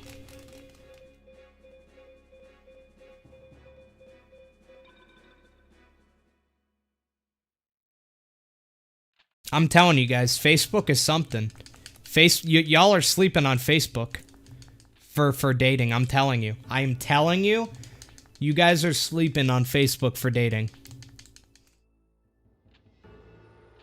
Here was my plan. This was my personal dating plan, right? With Facebook. Here's how you do it. Here's the secrets, Chad. Okay, the secrets. Here it is. Step 1, you need to stop actively looking for a relationship.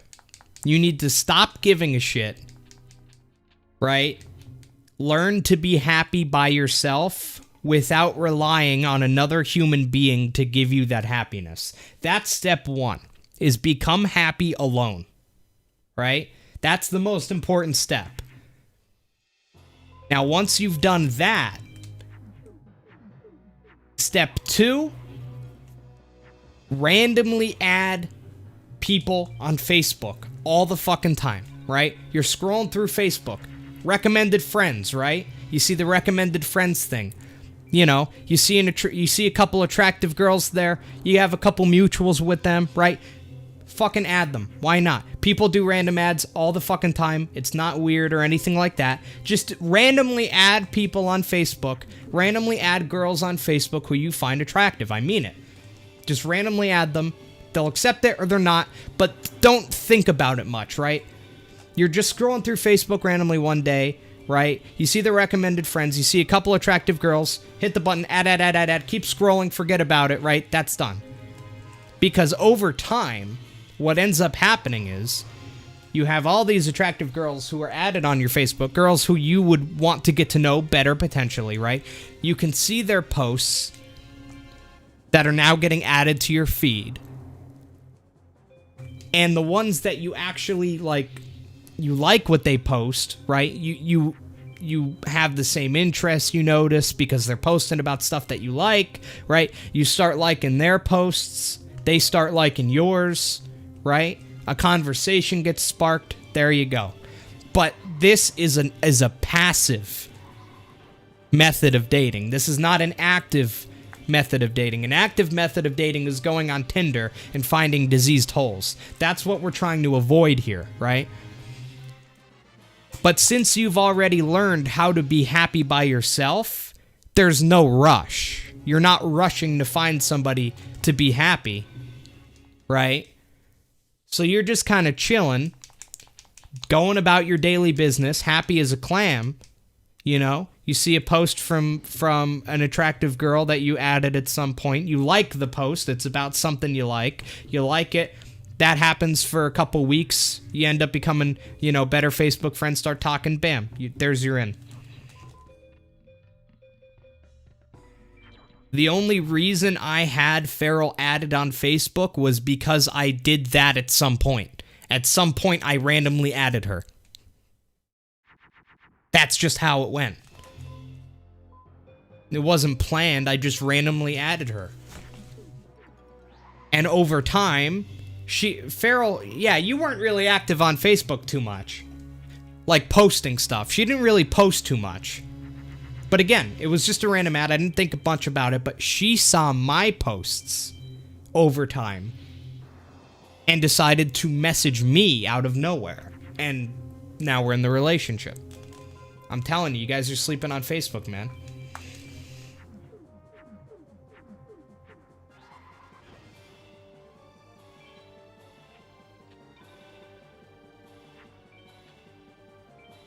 But step number 1 and step most important is to learn how to be happy outside of a relationship. Because if you're not, you're gonna make mistakes. If you are frantically looking for a relationship, it does not turn out well. Trust me. For the longest time, I thought that I had to be in a relationship in order for me to be truly happy. And that caused me so much goddamn grief throughout my life. It's fucking amazing. But then, one day, after all this stupid shit, I said, fuck it, I'm gonna learn how to be happy by myself. And that was the best decision I ever made. And I said, I'm not gonna actively look for a relationship anymore. I uninstalled Tinder, all the fucking dating apps. I said, fuck it. I'm happy doing my thing every day by myself. The right person will come along eventually. It's not something I need to be forcing or doing shit like that. Fuck it. I'm just gonna hang out. And that's exactly what I did. And it clearly fucking worked, okay? Because now I got Farrell, who is by far the best relationship I've ever been in. Not even remotely close. So it works. For me, anyway, it works. Maybe it won't work for you. You know, your mileage may vary, but there you go.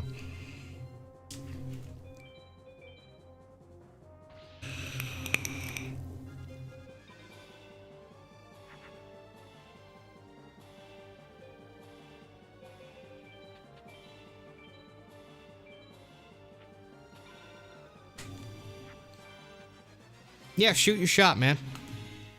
If there's somebody on Facebook who you think is attractive and you want to message them or you like what they post, just try messaging them. Start a conversation. You never know.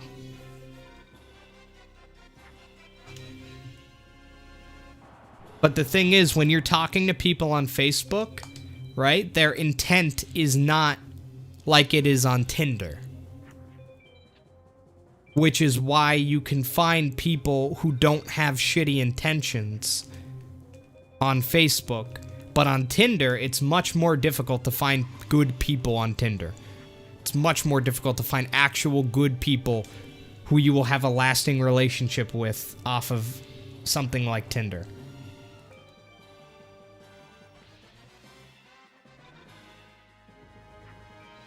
Yeah, people on Facebook aren't desperately looking for that shit.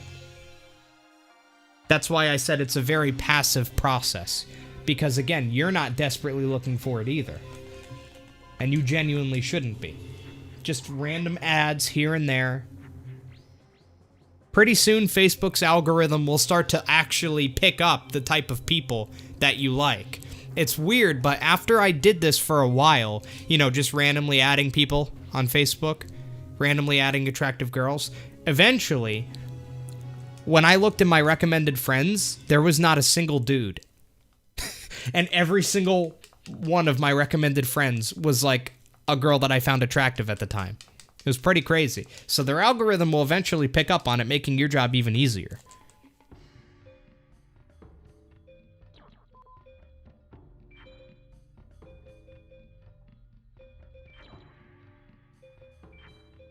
That was my general plan.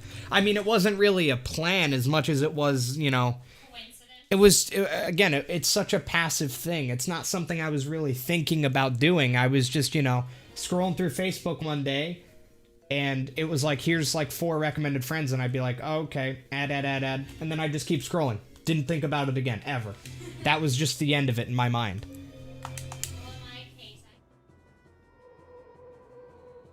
Yeah. I'm telling you guys, don't sleep on Facebook.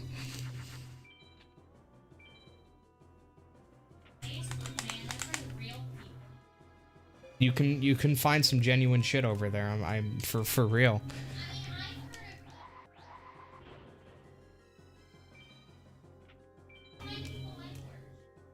Fake trap. Yeah. Don't do it. Oh, he's doing it. Oh no. Fuck. She.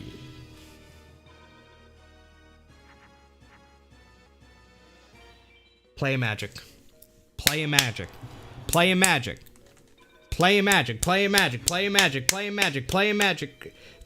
black skull. No. Okay, that's a rip.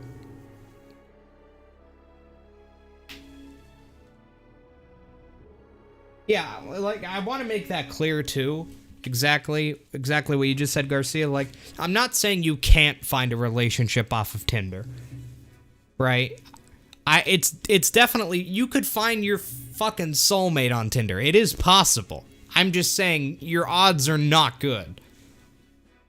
And through looking, there's a very high chance you're going to have a lot more heartache than, you know, good experiences.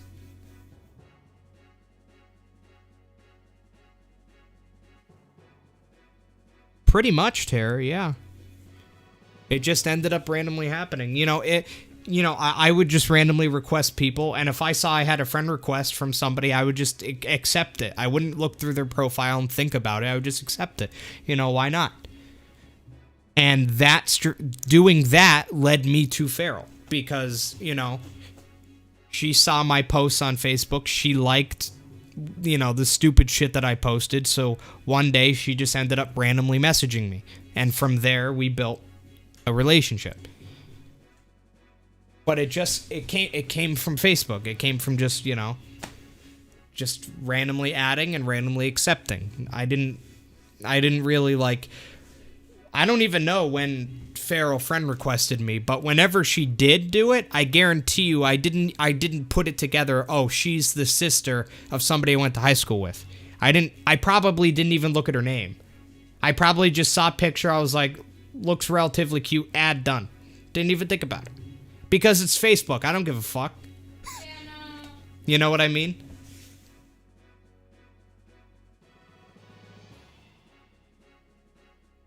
Yeah, I mean, if you never post stuff on Facebook, then it would be a little bit more difficult, but they might, right? If you do the random ad strategy and you randomly add a bunch of people who you find attractive, you know, and then one day, again, you're scrolling through Facebook and maybe they posted about, you know, a movie you like or a video game you like or something that you like, and then, you know, you like their post because, again, you like it. Not something you're thinking about, oh, I want to date her. You're just like, oh, I like that post, you like it. And then maybe over time, they start to say, hey, this person's liking a lot of my posts, and they end up messaging you, or maybe you decide to shoot your shot with them. The point is, by randomly adding these people, and you know, accepting other random ads you get from girls who you personally find attractive, you're creating the possibility for those connections to happen. And the more you do, the more of those potential connections you're making. 99.99999% of them you'll probably never talk to in your life. But the connections are there, and it only takes one.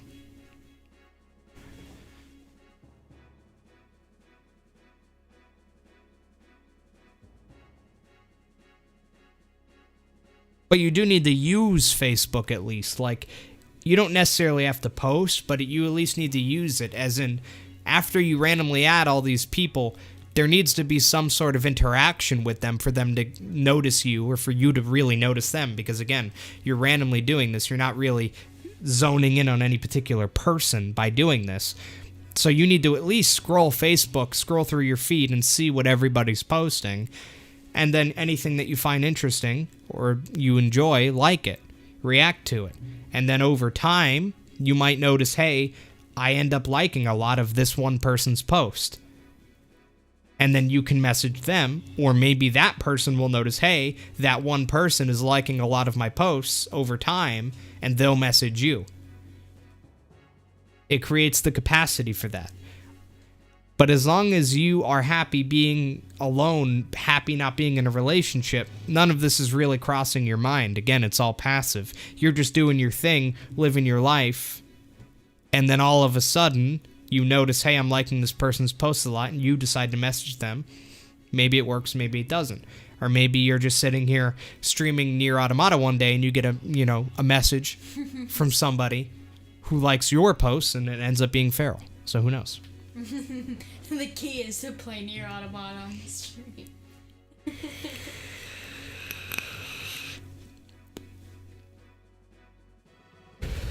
The strategy isn't good for getting into a relationship quickly, but it is good for getting into a quality one. I feel like. Because you're not really actively looking for it. So when it does end up happening, it's not something that you were really actively trying to make happen, and it's not something that the other person was necessarily constantly thinking about and trying to make happen. It ends up just being coincidental, and, you know, you already know that you like their personality somewhat because you've been liking their posts for months. So by then, you already know a good bit, at least a little bit about them, more than you would on Tinder. So... Alright, Tinder be like-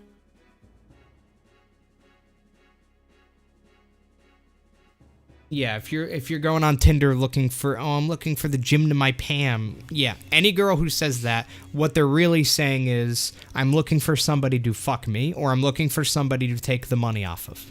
That's really it.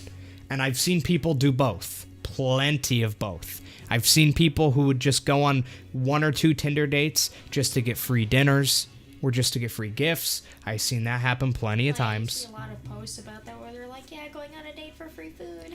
Lots of people do that, more than you would be led to believe. And a lot of them, they're not looking for the gym to their Pam, right? They're looking for, again, like I said, somebody to fuck or somebody to take for a ride. That's really all it is. Now, it is possible that you find decent people there and they really are looking for the gym to their Pam, right? Just very unlikely. And it's even more unlikely that you're going to be the gym. Okay? Oh my god. Because again, if they need to make a Tinder to look for that sort of thing, that's already a red flag. Because, I mean, most of the girls who I saw post shit like that on their Tinder, like, oh, I'm looking for the gym to my Pam, I'm looking for a serious relationship. Like, they're around all these other people in real life, but I guess none of them are hitting the mark. So, it's either they're very unlucky that they couldn't find any guy that they like in real life, or there's something wrong with them Yeah. that makes them have to go there, right? Because like I said, it's much easier for a girl to get in a relationship with a guy than it is for a guy to get in a relationship with a girl. It just is. I'm sorry, but it's true. It's true. Guys are less picky than girls in general, I find, right? Because if you're a halfway decent looking girl, I can guarantee you there are fucking billions of guys who would want to at least try dating you.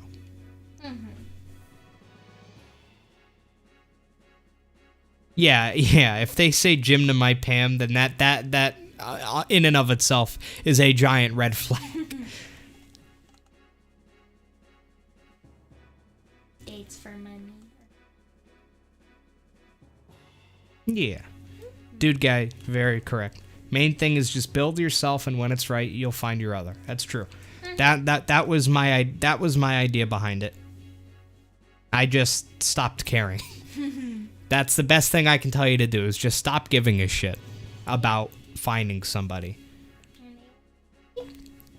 Now, if you're like 35, 40, Then might be a bit different for you, pal.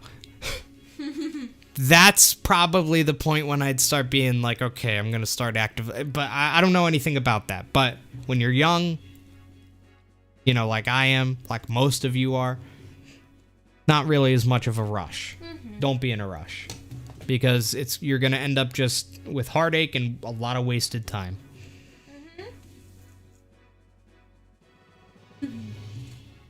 Yeah, the right person will come eventually. Or they won't, and you'll have to start looking eventually. But yeah, so there is our long discussion on dating that all came from Flare Knight just saying, hey, do you have any dating advice? So, go figure. I am 23. yes. 23. Did Almost. you forget your own age? I always get confused. It's like, am I 22 or am I 23? Oh, because you just heard. I had to work it out, actually, in my mind just now. I was like, wait, all right, I was born in 1997 What the in April. I actually forgot whether I was 22 or 23. I mean, that's because I gotta be still- honest, between the ages of 21 and now, it's kind of just been a blur. I know, like It's the all days gone have together. been a blur at this Yeah, point. everything is just kind of meshed together, and like I remember my 21st. I remember turning 21 because you turn 21, you could drink hoopty hopta. Yeah. But after that, It's I just don't. blurred. I don't even remember my 22nd or 23rd birthday. I'm gonna be honest with you. I do not remember them at all. I don't remember what I did. Not the pizza rolls on your birthday. That was true for my 23rd birthday. Yeah, that's right. I was with you for that. I remember now. Yeah. I know, everything's just blurring together Especially at this since the point. pandemic. Yeah, it's just all together at this point. Like, what I'm scared of is, like, that. Like, imagine, like, forgetting how old you are, dude, or, like, shit I can like imagine it, because I just did. You just did. For me, that's a far distant thing, but, like, just thinking about it is scary. Like, Yeah, I would like- actually be like, how old Like, am you have all these significant birthdays until you get up to, like, 21. Like, you have, like, 18, you're an adult. That's cool. 20, you're no longer a teenager. 21, you could drink. And then After that, it means nothing. you're kind of nothing except for when you hit the decade marks, you know? Yeah. When you're 30, 40, 50, things like that. Maybe, like, 25 because you're like, oh, I'm halfway to 30. Halfway through my 20s. And that's also the age that they say that your brain is apparently fully developed and Yeah. So, that people are pushing to have, like, weed legalized out. Like, your brain's fully developed then, guys. You can smoke weed. very true, Adam. Yeah, the best advice I gave here tonight is to be happy on your own. That is by far the best thing I've ever done in my entire fucking life, was learning how to be happy on my own, depend on myself, and not have to rely on another person emotionally to be happy. Because for many years, I was pretty much in relationships nonstop since 9th grade, all the way up until, like, 2019. So, like, I got so used to being in relationships that I thought that like, when I was single, it was like, I need to find somebody. I don't know why, but I felt like there was something missing, and I had to be with somebody in order to be happy. And the best thing I did was saying fuck that and, focusing on myself for a while, until I became happy enough with myself that I could go through day to day without thinking about, I need to find a relationship, I need somebody else. I got happy with myself, and what spurred me to do that was being abused by my the girlfriend before Farrell. She was a giant cunt, legitimately abused me, like actual abuse. It was fucking horrible, right? When that ended, I was like, you know what? Fuck this. I'm done. I'm not looking for a relationship anymore. I'm going to the passive thing. The right person will come along eventually, but for now, I'm just focusing on myself, and I'm going to become happy by myself. And I was single for 1 year doing that, and it was one of the best 1 years of my life, because I became happy with myself, and I learned how to go through day by day just doing my thing, having a good time. And then one day, Farrell popped out of nowhere. So there you go. How's that for fate? So yeah. I'm hungry. You want your sub?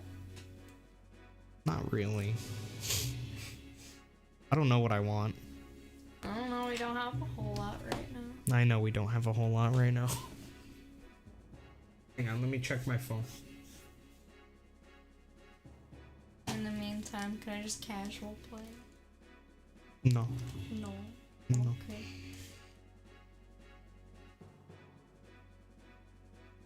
Here. I'll get you to... You could farm Meadow Mage for me. How's that? Alright, Farrell's gonna farm Meadow Mage while I check my bank account and see if I have enough money to get us dinner tonight. Not the only game, but as far as making money, it's the one that brings it in. Funny if the only game you ever played was Yu-Gi-Oh! Maybe farming Meadow Mage wouldn't be... fuck it, we'll figure it out. Fucking weird. What do I have in here for you? Do you have shit for Thunder Dragons and that? I should probably take that out. Oh, probably those two, just so you don't fuck up the fusion there. We're keeping in Pogwall, though. I refuse to take that out. I'll just go bop bop, and then we'll figure it out from there. Good luck. While I figure this out.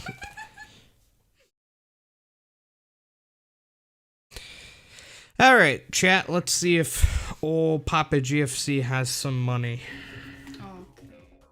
to get us dinner. We got a big boy and a little boy.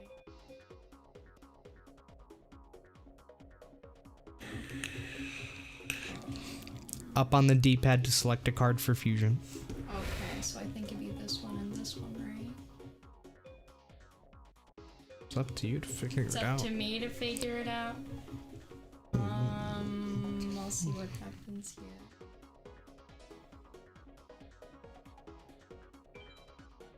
Mhm. Okay. What happens? Very nice.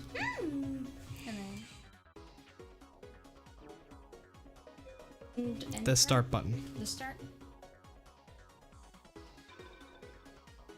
Same thing as any PlayStation controller. I'm sorry. It's just a been while since- PlayStation controller. PlayStation 4 has the same exact thing. Oh, Okay. I'm just kind of dumb. Just do 1-5, put it in moon and attack. Wait, fuck, not that. Hit O. Oh, Put it in moon and attack with it. oh. Wall. No wall. Not bad.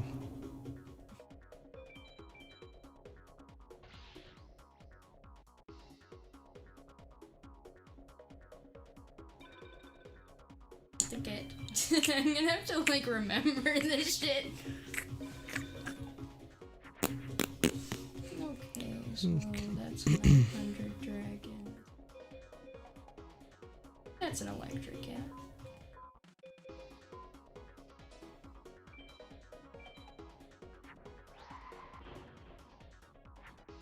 Very nice. Very good.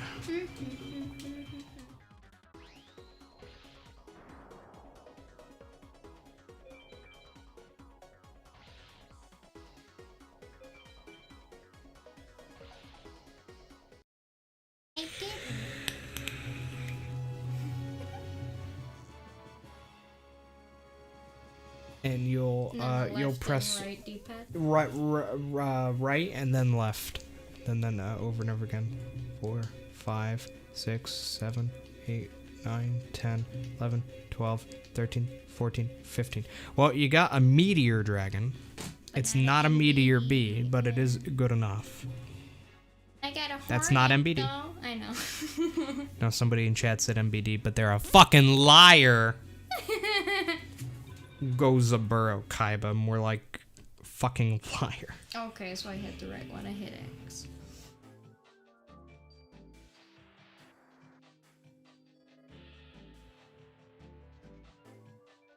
Papa gonna try to get us some food tonight. Proud of myself. I remembered things. Not the controls.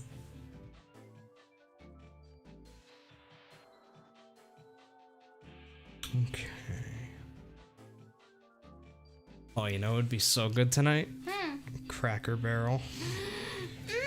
Me want chicky too. No. I didn't say we were getting it. Oh, I said it would be nice. it would be nice. Chicky Don't have money to get Cracker Barrel. Are they even open? I don't even think they're open, mate. I don't know. No, they're not. They close at 7:30, bruh. That's a bruh moment.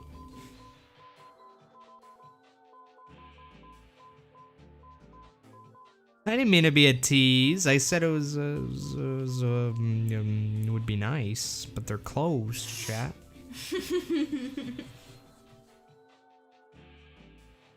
Umi from ISIS. No. I'm answering chat. Oh. Do Metal Mage again. Do metal. And then I think that. Yeah, you just say oh. Yeah. I don't know.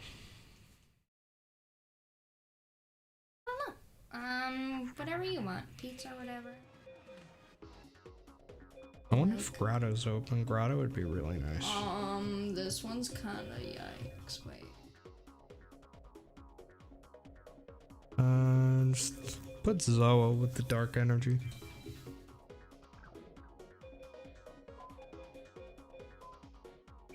Yeah. And then put in Mercury.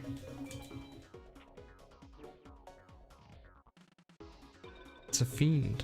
It's a fiend. Yeah, like you. No, I'm not a fiend. You are indeed a fiend. You're not wrong.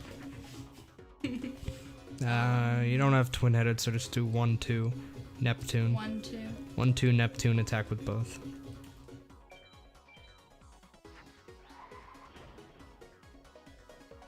Yeah, I don't think Grotto's open either, man. Why is everyone closed? It's so fucking Tuesday. I don't know. I shouldn't really be ordering food anyway. But I'm hungry, so I kind of want to order food. Domino's we could do. We could do Domino's, but It's pretty. their food kind of sucks, though. That's kind of the problem with them. Just see what's open, I guess. Yeah. Wish we could get fucking McDonald's. I'm so pissed they don't deliver here. You can through Uber Eats, but you know. Anyway, No, you can't. Want me to just put down the sword arm of dragon? What did he attack with? I wasn't looking.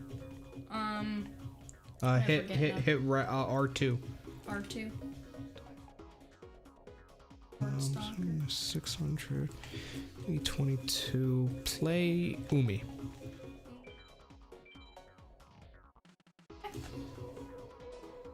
How about Pizza Hut?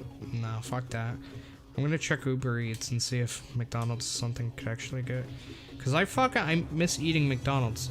Aww. Yo, Lemon Haze 69 with the $10 donation, giving me some extra dinner money. Thank you so much, brother. I appreciate it.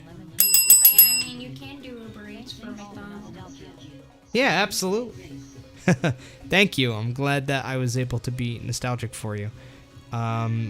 Sword Arm of Dragon, face up. Yep.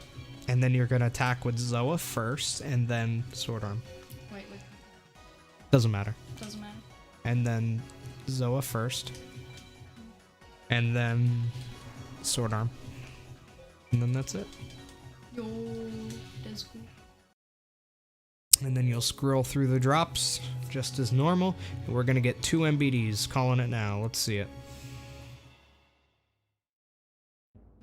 1, 2, 3, 4. What the fuck? 2 meteor dragons, dude. I don't even care what the rest is. No, keep going. I do care in a little. Is that? No. You got 2 of them. Fuck you. Why? No, I mean fuck the game. Really, I'd be pissed. 2 duels and 3 meteor dragons, but no MBDs. What a joke. That's bad.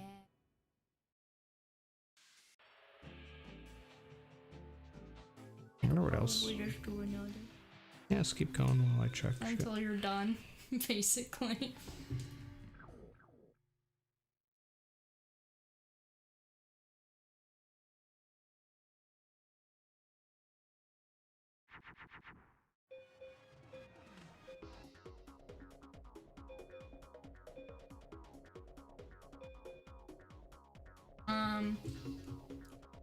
Go Oscilla with the...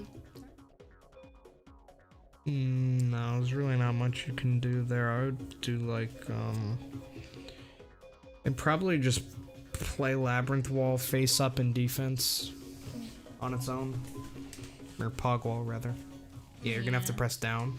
Yeah. We have to do down. Yeah, just play it on its own. I forget. Down. Down. Okay. Because you don't want to select it because we're not fusing it. You just play it. Yeah. Face up, though. Face up. Yep. And then put it in Uranus, and then you're gonna put it in defense. So you're gonna press L1. L1? Yep. Okay.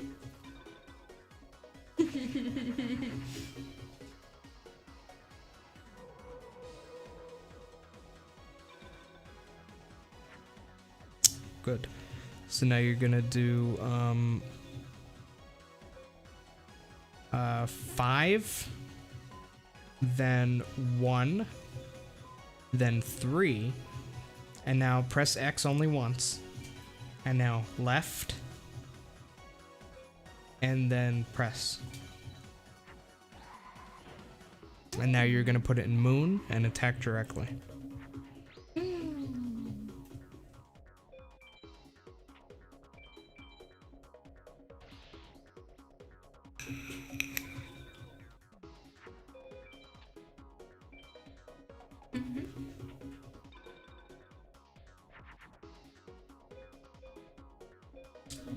Can you press R2, hold it in for a second? Okay. These draws are cancer, brother. You're gonna just play 2. Yeah, just play that on its own. Okay, yeah. Yeah, face up. Face up. Shit. Yep, face up. Shit! You're fine, you're there fine. You go. Nice. And then you'll attack twin-headed first. Doesn't matter. Doesn't matter. Okay, just... I put the first one. Yep. Mage Soldier Aziz.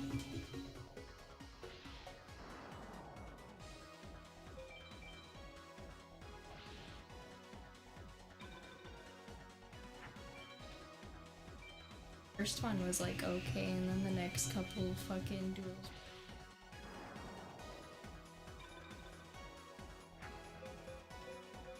Dumb. Just 5, play it on its own, face up. Super dumb.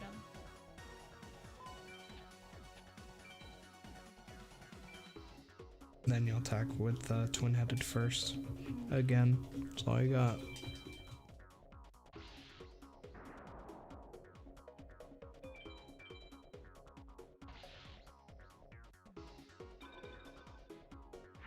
Did you attack with the other card too?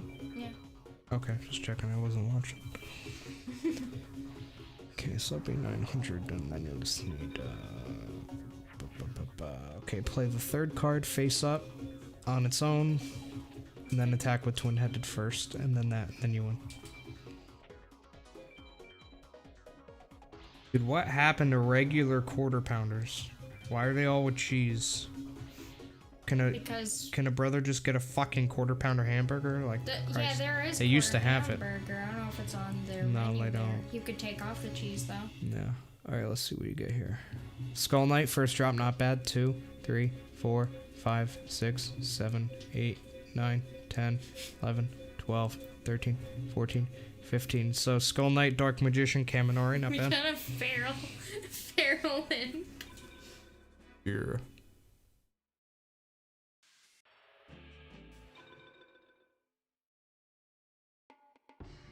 I don't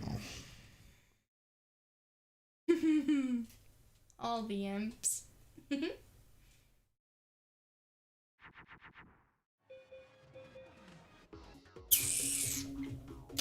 Interesting.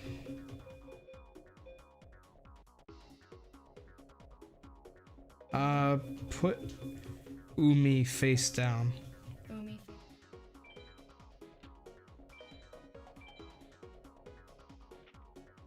And then end turn. Okay. Nice.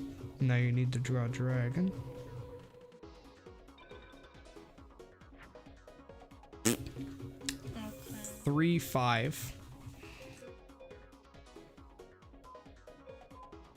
5. Oh wait, fuck, not that one. Yep. And then select the first guardian star. Attack, but don't end the turn. And you're gonna go down and play Umi.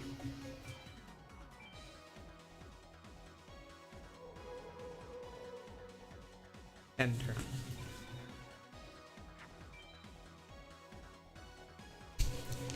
They took the bait. So now we will draw a dragon, right?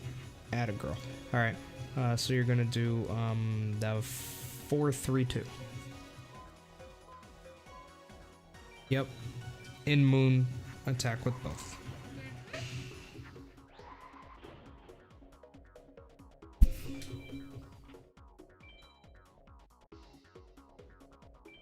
Doesn't matter. Not really.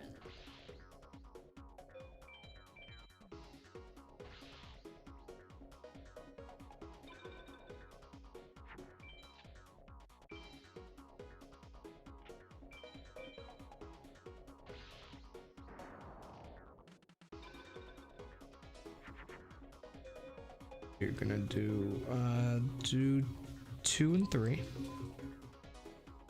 That's it. And then you're gonna just put that in the first Guardian Star. And then you'll attack with the twin-headed first. And then you're good to go. Attack with the other thing, you're done.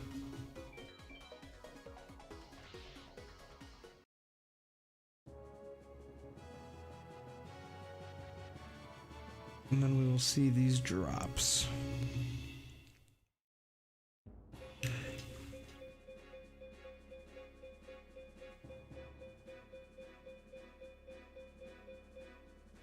Fuck, man, 4 meteor dragons now, maybe.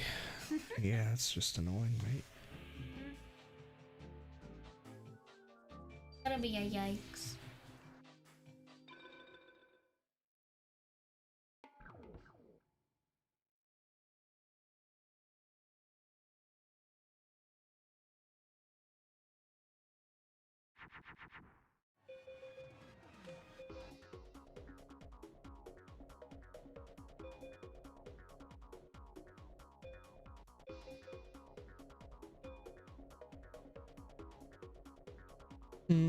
Umi face down again. I think that would be the play. Yep, hope that Ahsogun is played. Yep. Nice. Correct, disease. Only Jono 2. Okay, now just Zoa in Mercury on its own. Attack directly, then play Umi. Always play face up, by the way. Oh. But it's not a big deal. It doesn't actually matter in this case. Okay. Because you've already played Umi face. But yeah, you'll attack directly with that and then you'll play Umi. Then you'll end your turn. Always face up, typically. Yep. Forgot to play the Umi, but that's okay. Can't kill that anyway. You're gonna have to... Okay, yeah, this actually ended up working better for you. So 1, 5, 3. In Moon. And before you attack with anything, you're gonna play that Umi. Play that Umi and that. But make sure that's a Moon. Yeah. Alright, now play the Umi. Now you'll attack with twin-headed first. Because that might be a shield. Yep. Good, and then the Zoa, and then you're good to go.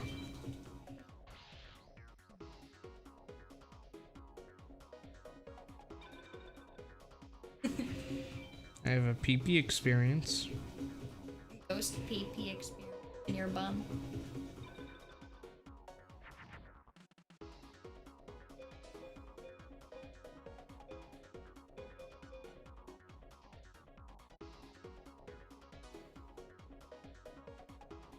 Just play Komori on its own. And then just attack directly with everything. Their life points are only 2,800 and they have no monsters, so just attack with twin head and you're done.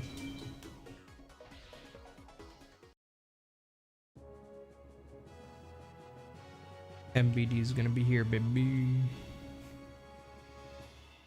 Alright, it will be though.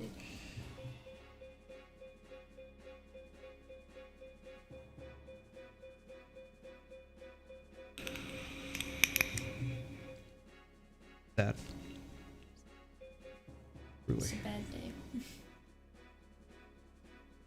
Alright, ba-da-da. Ba-da-da. I gotta finish ordering.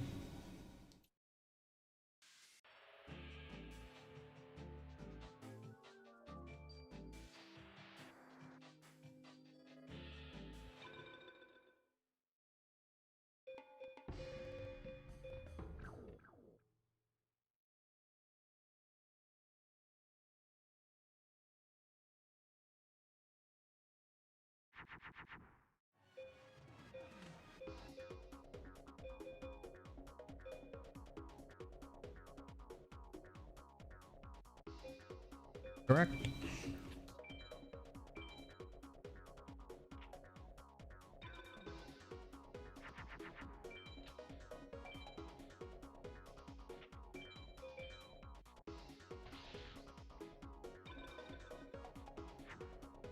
What did he play? R2 it? Okay. 1, 5. Moon. Then play Umi, then attack.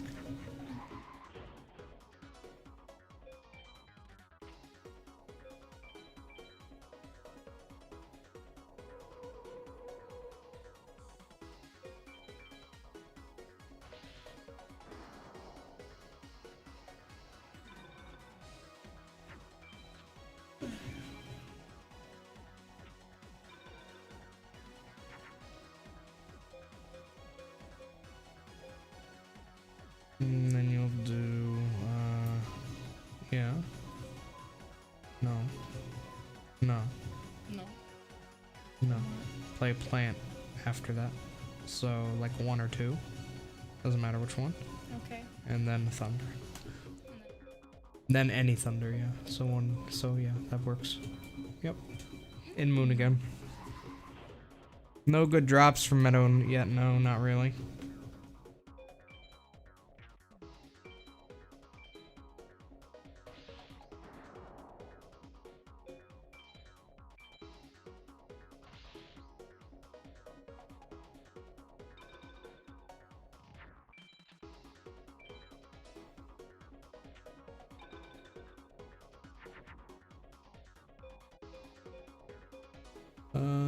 You'll just play that on its own. That on its own? Yep.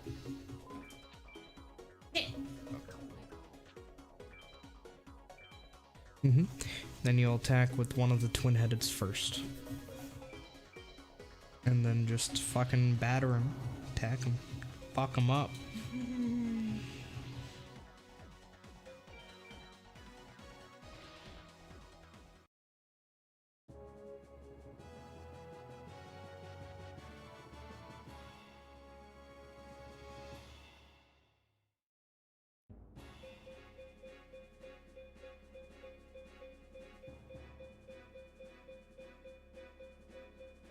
What a good duel. MBD, 2 Kaminaris. Very nice.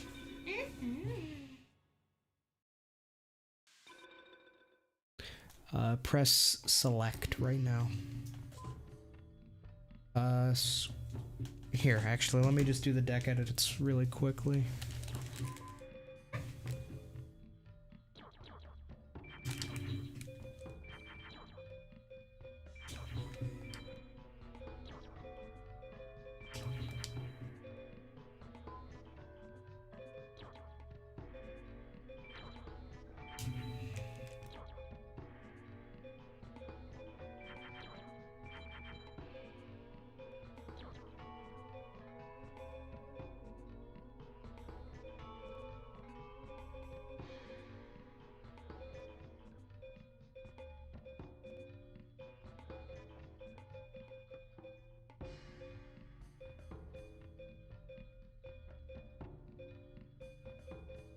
What snowman are you talking about, 80?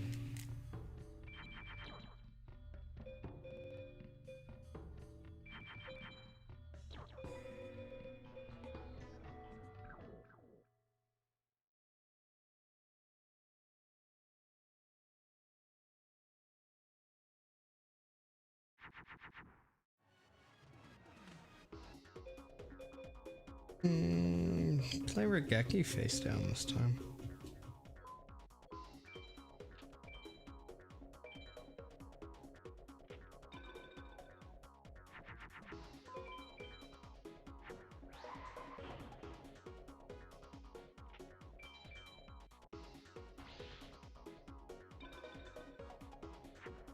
Good. Do 4-5. 4-5 moon attack.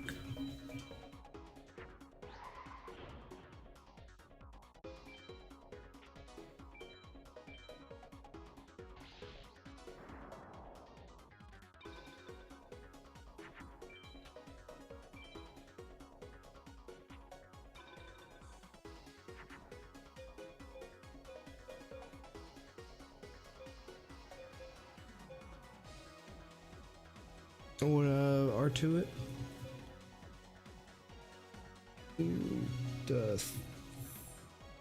3-2. 3-2.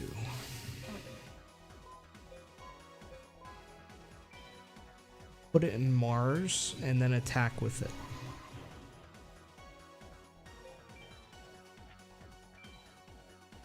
Yep. And then attack with twin-headed.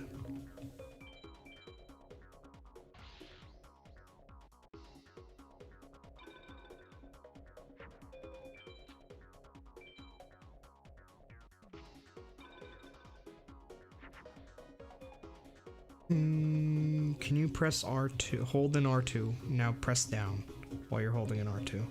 Now up 1. Wait. Or stay there. Yeah, just stay there. What do you? Okay. Yeah. So just play the first card. Play 1. And play it face up. Guardian Star doesn't matter. Just pick the first one. And then you're gonna go ahead and play that Regeki. Now you're just gonna direct attack with everything. What do you want from McDonald's?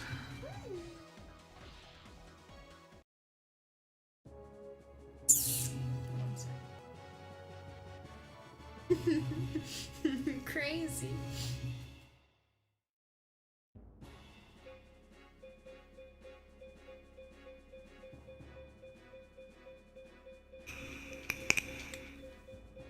What is with the meteors? Yeah, you can manip 15 card mod. But I will take. Chat, this is just a firm reminder that all donations are greatly appreciated because they're making me pay $5 for shipping for delivery of my food. Chat, donations are accepted for my dinner and the ladies' dinner. Okay, I'm not a rich man. Alright, what? Pay for my dinner. Pay for her dinner. Where are the simps? Why do I need to be the simp? Simp! Pay for her dinner. Come on! Pay for my dinner. Make sure you use that donation link. Alright. What do you want now? Fucking Jeff. What do you want? No! I'll take nuggets. How many? How many nuggets? One singular nugget. You dopey ass. Depending on the price of it, either a 10 or a 20. Okay. And with what sauce?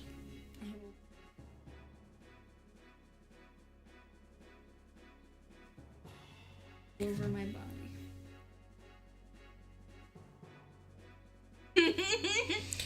Alright. Well, chat, whether she gets a 10 piece or a 20 piece is gonna be up to you. Will I starve or will they save me from death? Will you save this kind mistress and get her 20 nuggets? Or will she only be dining on 10 nuggets tonight? As Please per you. help me.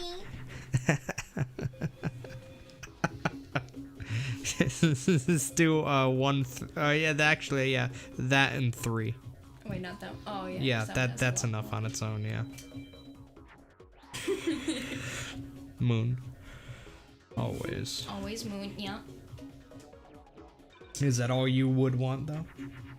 Anything else? I'll take. So I may as well just get you the meal so you get fries with it. Oh yeah. I could get her the combo meal, chat, but I mean, I don't know. I mean, money's tight. Nobody's clicking on the donation link in chat, !donate. Greatly appreciated. There wasn't much, so I just put down Umi face down. You should have probably played that Umi, huh? Fuck, I'm dumb. Shh. Don't do it this turn. Don't. It's not worth it. You can't attack anyways. Oh yeah, that's right. Well, it would have been in play. Tisk, unless tisk, I'm tisk. dumb. Young lady. I'm dumb. You're not gonna get a good rank, most likely. Do 1, 2, 4. In Moon. Play Umi first, attack with both. Found on myself. In Moon. Yeah. Umi first. Mm. Attack with both. I don't know, I haven't gotten any notifications, so I guess you're eating pretty thin tonight, hon. I guess I'm starving tonight. I guess the lady will just starve tonight. Damn. I think that was. A sad day indeed. Yeah, man. Dude, they got pumpkin and cream pie. It's hard work using my thumbs on.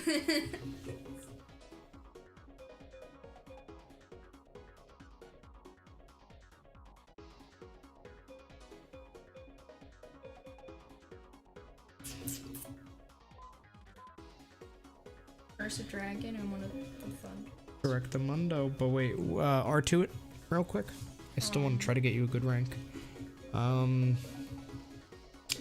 Okay, here. Deselect the Curse of Dragon. Go back and play the middle. Play that card face up on its own in Pluto. And then attack with a twin-headed first. Okay. And then the other two.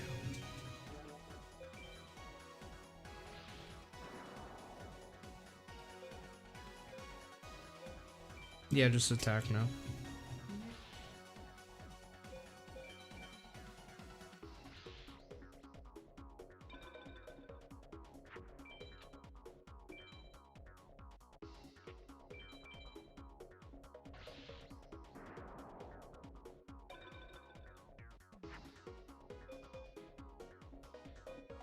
And then now just play that on its own. This. Yep. Usual. Guardian Star doesn't matter. Attack with twin-headed first.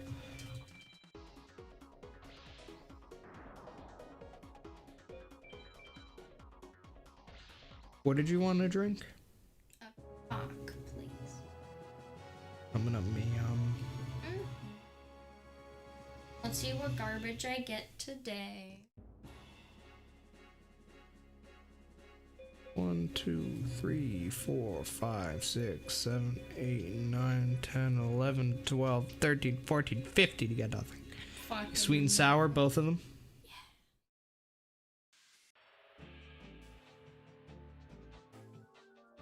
Sour for my one singular nugget because they didn't donate. Yeah, nobody donated, so I guess you're only getting that 10-piece, honey. I don't know. I don't even know if it's smart for me to. Oh, there's a promotion. What's the promotion? Why am I saving? Oh, I'm getting free delivery, I guess. It's kind of nice. We're getting a free delivery? Well, I still gotta pay fucking $4 service fee though. Service fee.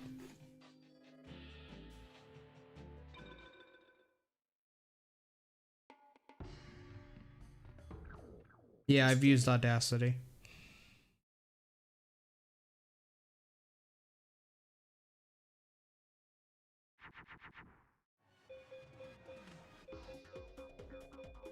Audacity is a program. It's an audio editing program. Oh, I see.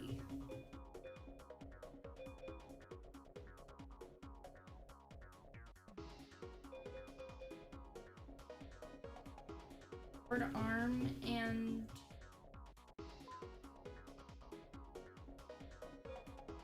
One second.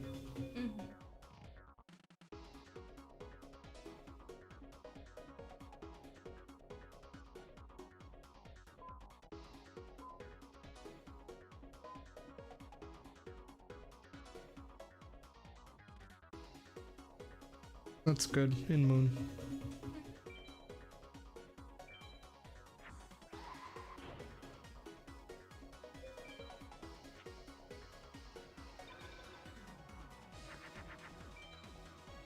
I'm brain math bad right now.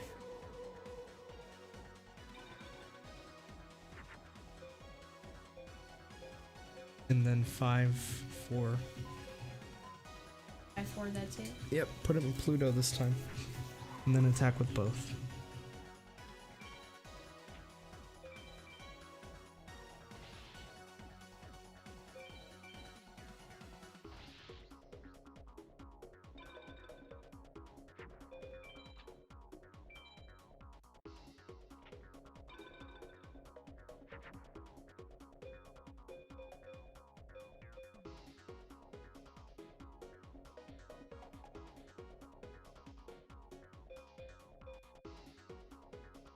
Or 2. Up. Okay, yeah. You can just play anything, like just one card. Face up, doesn't matter. And then attack with twin-headed, twin-headed.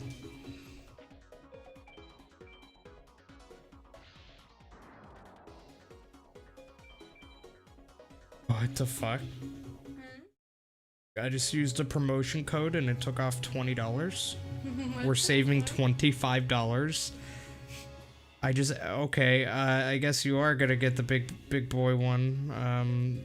They don't even have a 20-piece meal though. They only have a 10-piece meal. Okay, the 10-piece meal, but I could add more. I mean, if you want to add more, I can now. Hang on a second. I mean, then again, if I did go with, like, I don't know, I guess, like, another 10-piece, it'd... You want anything other than more nuggets? Other...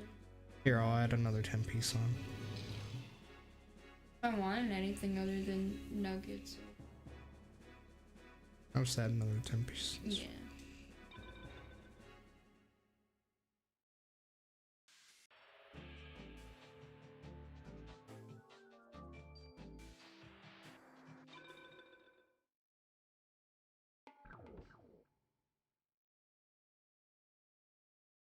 Two. Fuck, if we're saving $25, I may as well. And if you need one. I didn't know we were saving this much fucking money. Mm-hmm. Wasn't really expecting saving $25. That's kind of insane. Well, I have 2 equips, 2 Kaminaris, and Let's a Wicked go 543.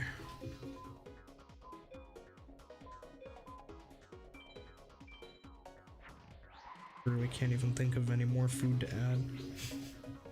Any desserts or whatever, like ice cream. I added a lot, and our total is still under $20. What the fuck?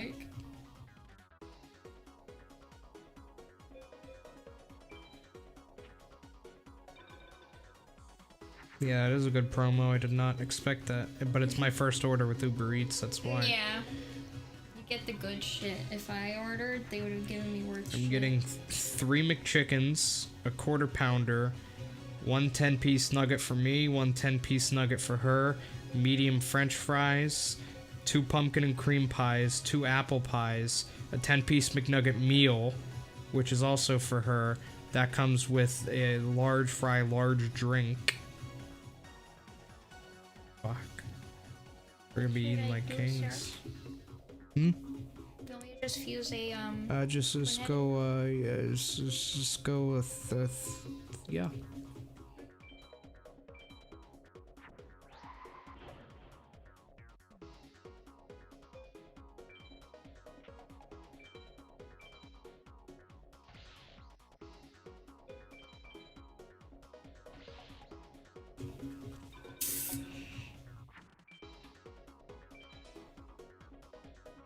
Placing that order, all right.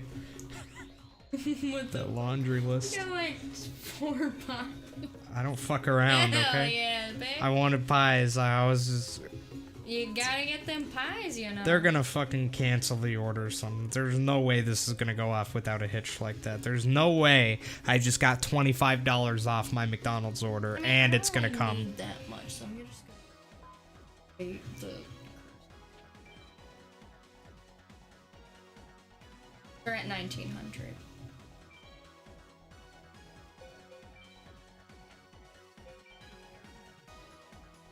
Yeah, I'm very surprised, chat.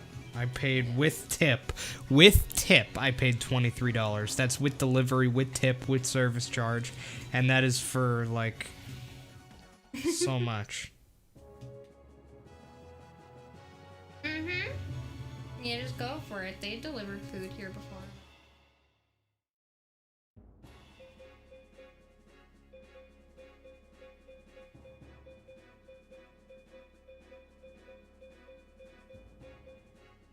Next. You get new thing. I get new thing. I got Mecha Hitler though.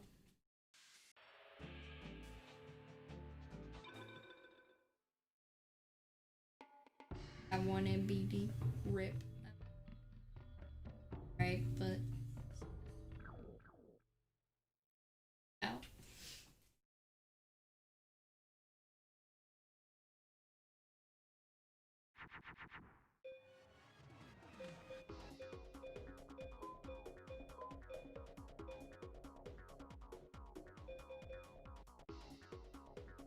I think I could actually do. That's correct, yeah. Without the adding up. Well, they already assigned somebody? That was fast. Mm-hmm.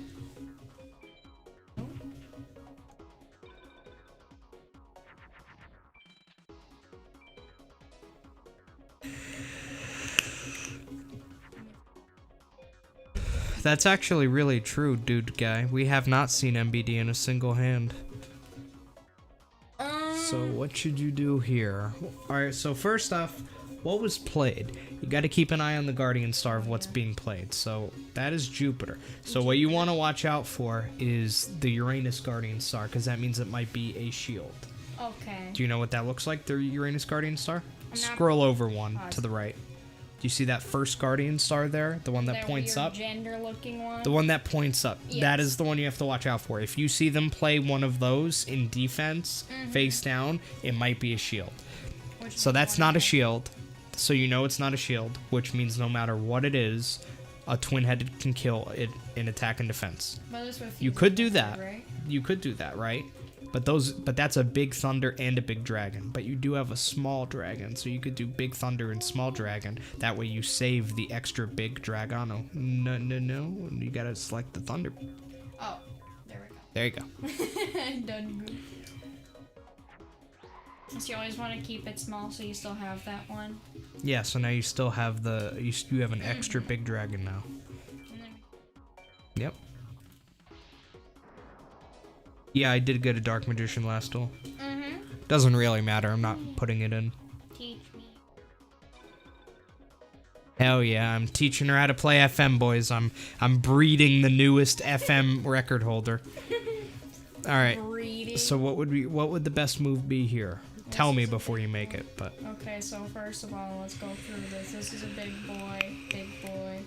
That's a little boy, and then a big boy. Got mostly dragons, so I'm guessing we'd want to just play the Zoa. correct. So Because you don't even have a thunder, we yeah. don't even have thunders yet. But isn't there a way that you said with just dragons that you could fuse one or something? I'm just going off of what I think I heard. Girlfriend Hellfire. I'm not as old as I look, and she's not as young as she looks.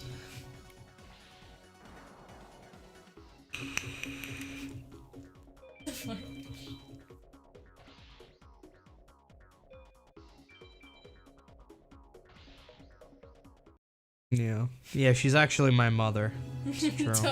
No, not your mom. By the way, you can skip that screen by pressing X. Oh. Make it a little bit faster.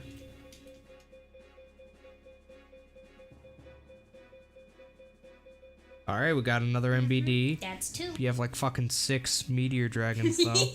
Alright, so you'll go in, and then you'll click again. Because we still need one more. And now you're gonna press select once. Select once. Just go to the MBD. Now just hover over it. Just hover over it. Right now you're gonna press right on the D-pad. Now this is your actual deck. Now press select twice. Select twice. That was start. Oh shit. That's okay. Now press select 4 times now. There you go. So now it's sorting your deck by type. Okay. So right now scroll down, just keep going down until you get to the plants. The plants will be under everything. Oh, we don't even have any more plants. So you're just gonna take out a petite dragon. Yep, so you'll click on Petite Dragon. Like pressing what? X.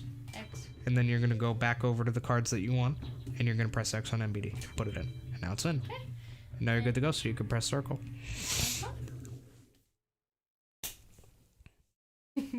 I have not been working on the 1 hour strat yet. I'm going to use the same strategies that you saw in the 111. My first goal is going to be to get a sub 110, and then after that, I'm going to work on the sub 1 hour strategy, and then we're going to go for the sub 1 hour. Face down Umi first. Face down Umi first is the play here, correct?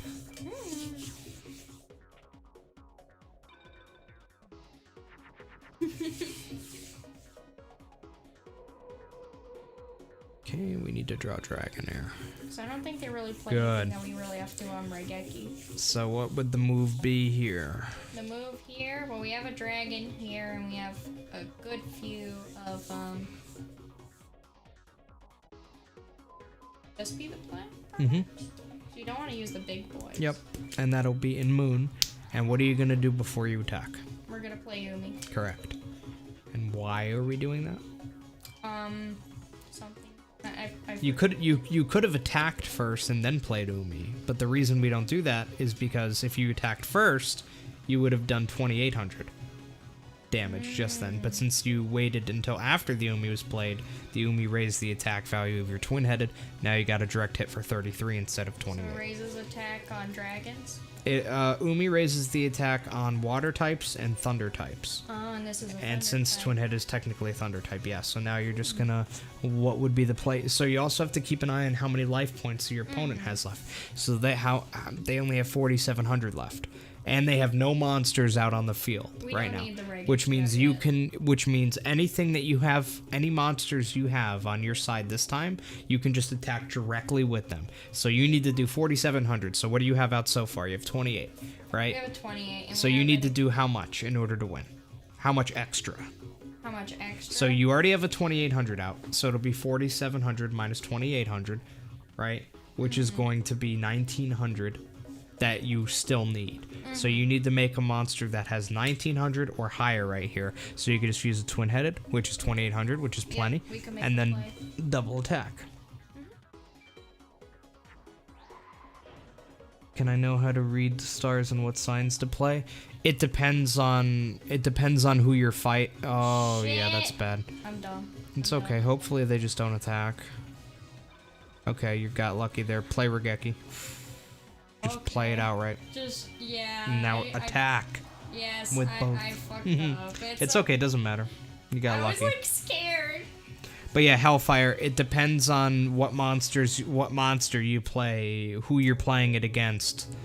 There's a million different variables about Guardian Stars, which ones you should be selecting, on which monsters and what Guardian Stars. Okay.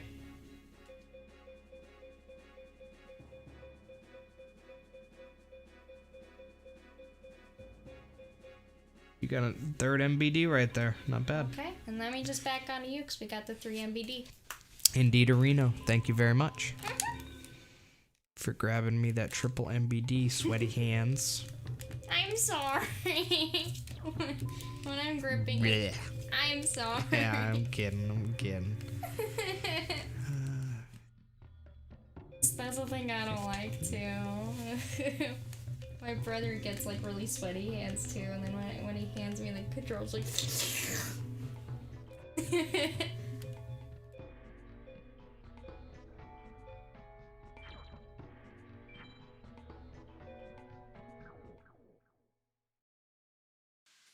No, she got pretty bad luck. That took 12 duels to get 3 MBDs, which that's not that bad, but it's also not very good. Especially since you're trying to get world record attempts out. Oh yeah, that I mean, we wouldn't even do any farming in a record attempt, but just overall 12 duels and 15, because it's 12 times 15 and it's that many drops, which makes this about it's actually mathematically it's good luck, because let's see, 10 times 150 and then another 30, so it's about 180 drops, and we got 3 MBDs, and roughly the math works out where if you get exactly average luck, mathematically, you should get 1 MBD every 100 duels. So that would be 3 MBDs and 300 drops, it would be. So 1 MBD every 100 drops. And since we only had 180 drops and we got 3, technically that's actually quite good luck. So, not bad. You need sweaty hands to be a champ. I mean, that is true. Sweaty hands signifies good gamer. No, this has nothing to do, we're not doing any manipulation right here.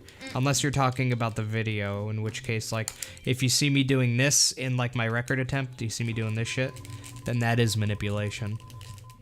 And the reason the reason I do this is because every time I do this, it's sorting the deck randomly. And every time you randomly sort the deck, I believe it's this one, yeah. So this sort right here that I'm on is sorting the deck in a random way. So if I leave that and then I go back into it, it's sorted randomly again. And then if I leave it and go back into it, it's sorted randomly again. And now every time you sort the deck randomly, it advances the frame count by a certain amount. So if I need to advance the frame count a certain number, I'll sort the deck randomly a specified number of times in order to advance the frame or seed count as much as I want. So you'll see me doing a lot of that. So it's about getting And right counting frame, it. right? Yeah. Smurf Zone with another $25 super chat. God diggity damn, that is $75 in super chats tonight. God damn. Thank you so much, Smurf Zone. I'm liking that It's revenue insane. there. Oh, yeah. Alright, let's beat the game real quick. Well, potentially. Let's see what We happens. do have a decent deck, especially with the 3 MBDs, but it's still very possible for me to lose. It only reduces your chance to lose, doesn't make it absolute. Yeah, otherwise it doesn't really have a meaning. Hellfire, yeah. I really wouldn't worry about learning RNG Minute at the moment. Like, unless you'd already know, like, RNG Minute is extremely advanced for this game. I would learn everything about this game without RNG Minute first, and then I would move on to that. Bubba's going ape shit. I should be equal right now, which means I kind of want to.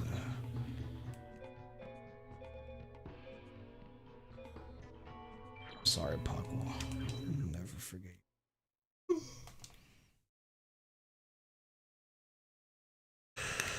Ah, that's right, Metal Dragons. Thanks for reminding me, Claire.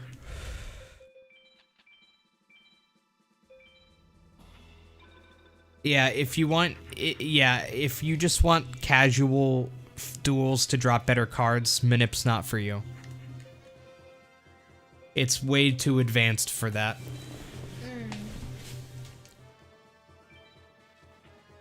It's not something that you just use like that. Like, it's not really something you can just easily do like that. Like, it's more of a speedrunning technique than it is something you would ever use casually. So I'd really recommend just staying away from it in that case. It's not going to be worth it if you're just playing casually. More make the game like Yeah, if you're just playing casually, it's not worth it. What's the strat to get better cards? Just farm. That's all it is to it. Because if you really want to learn RNG manipulation, it's going to take you 10 million times longer if you're just doing a casual playthrough than it would be for you to just grind out some duels.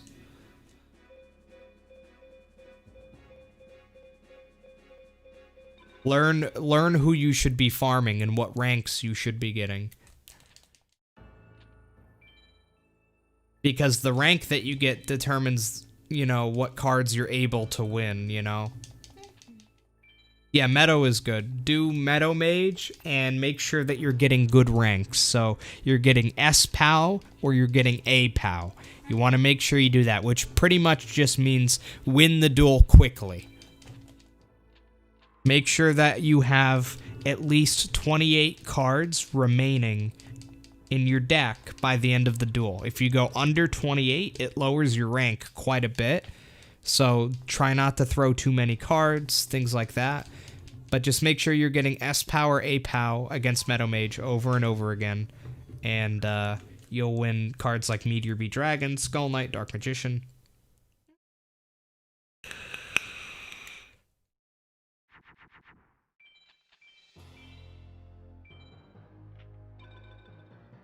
got a couple in her hand.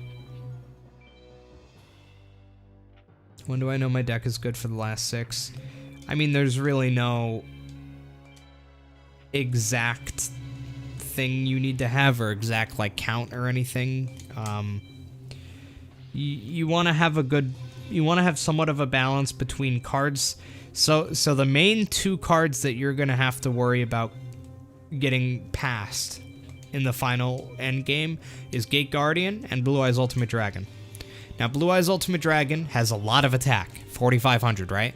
So you mainly want to try to create a deck that is able to overpower Gate Guardians just on raw attack and get rid of Blue Eyes Ultimate Dragons. So you'll want MBDs and equips, which will help you get over which will help you get over the Gate Guardians.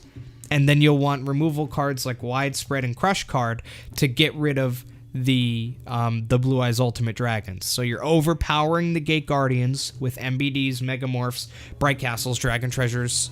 Yo, Nick with the $20 donation. God damn, thank you so much, Nick. You just bought us dinner. We will not be getting pizza. We actually ordered McDonald's already.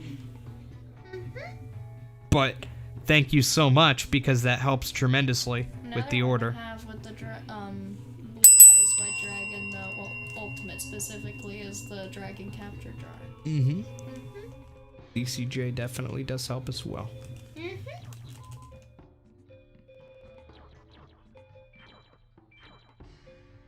And then, how many medals do I have? 2. Papa.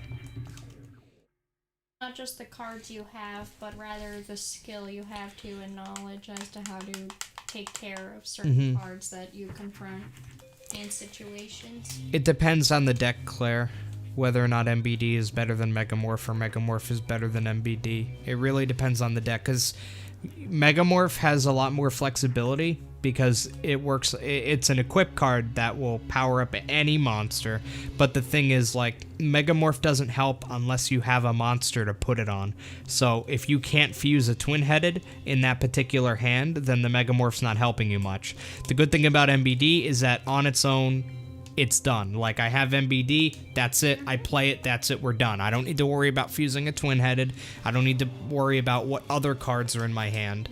MBD's on its own, and that's enough. The only weakness MBD has is fighting against other MBDs, because it kills Gate Guardians thanks to Guardian Star advantage, but if another MBD is played on the other side of the field, then you can't get over it, because it's equal. If that wasn't the case, then MBD would obviously be the better choice. But again, it's also going to depend on the deck overall.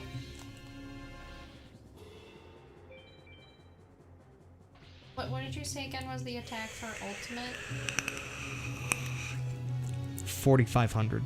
4,500. So you probably have to, especially with MBD, worry about also having equips for if that is dropped too, 'cause it's only...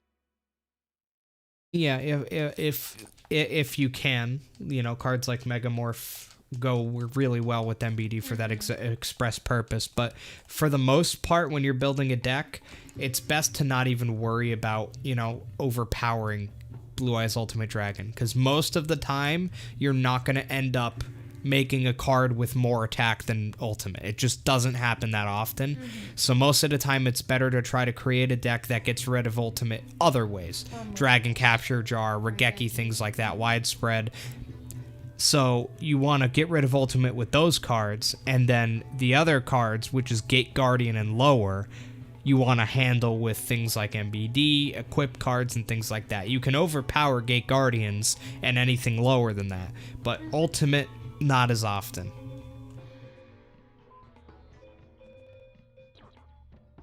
More or less MBD and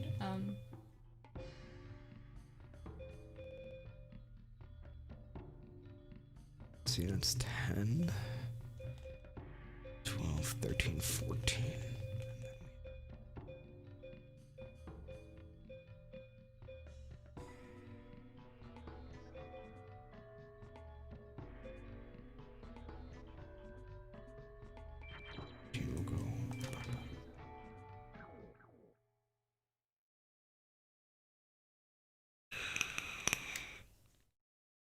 I'll have to learn more of as well.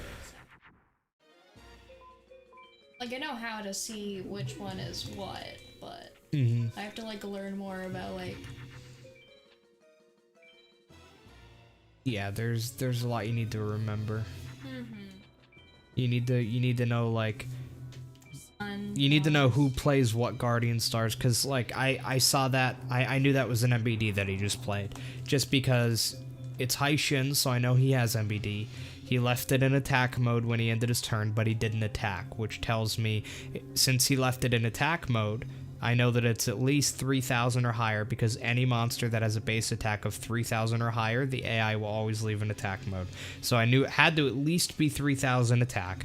Plus it was Mars, which is what MBD would be. I know he has MBD. I know it's a high chance for him to start with MBD. And I also know that he didn't attack this, so I know it's not stronger or anything like that.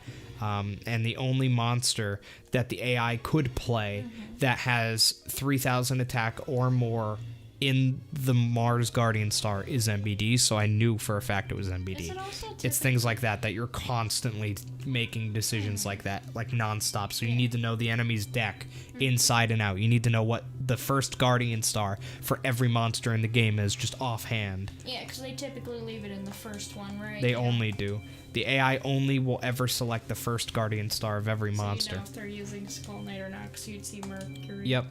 So for this, there's a lot of things that are in Moon, but it is in defense. So I know it's not something like a Metal Zoa. Odds are this is probably going to be a Wall Shadow, if I had to make a guess.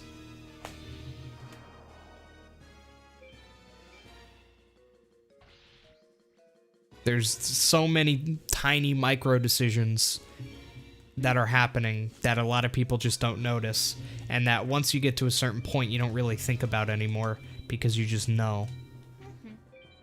Like that, it's either going to be a twin-headed or it's going to be a Song of the Thunder, because those are really the only two Pluto cards he'll play right now. Song of the Thunder.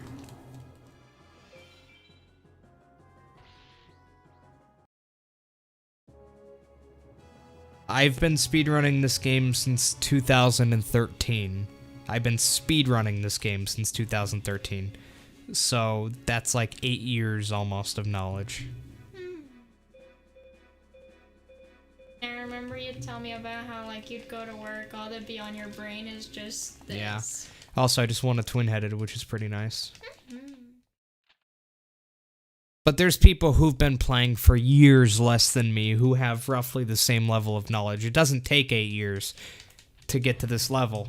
Like, I've been at this level for years now, but it does take a couple of years of playing this game a lot to get to the point where you just make these decisions. You just basically breathe. it becomes like an instinct. Like, all of the like, if I actually explained every little thing that was going on in my mind during a duel, even though I'm doing it in split seconds, if I stopped and explained it, we'd be in a duel for like an hour, because there's just so many things that I'm thinking about, but it's so fast, it's not something I need to fully think about. It's weird, but it's really cool overall.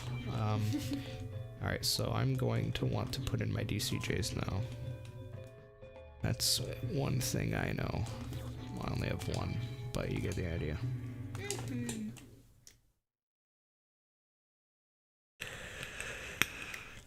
So I'll try to explain my thought process during this whole duel.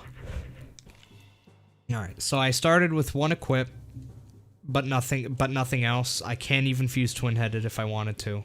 But odds are, if I needed a twin-headed, I would draw one. So right now I got to think about what is Seto most likely to play. Blue Eyes Ultimate Dragon. So if I end up seeing that, none of this is going to matter. However, if he doesn't play that, I want to keep this equipped just in case. Maybe he plays a Gate Guardian, maybe he plays a Black Skull. In that case, I'm going to really want this.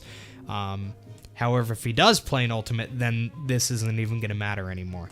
So, realistically, what I'm going to do is probably just throw these 4 cards.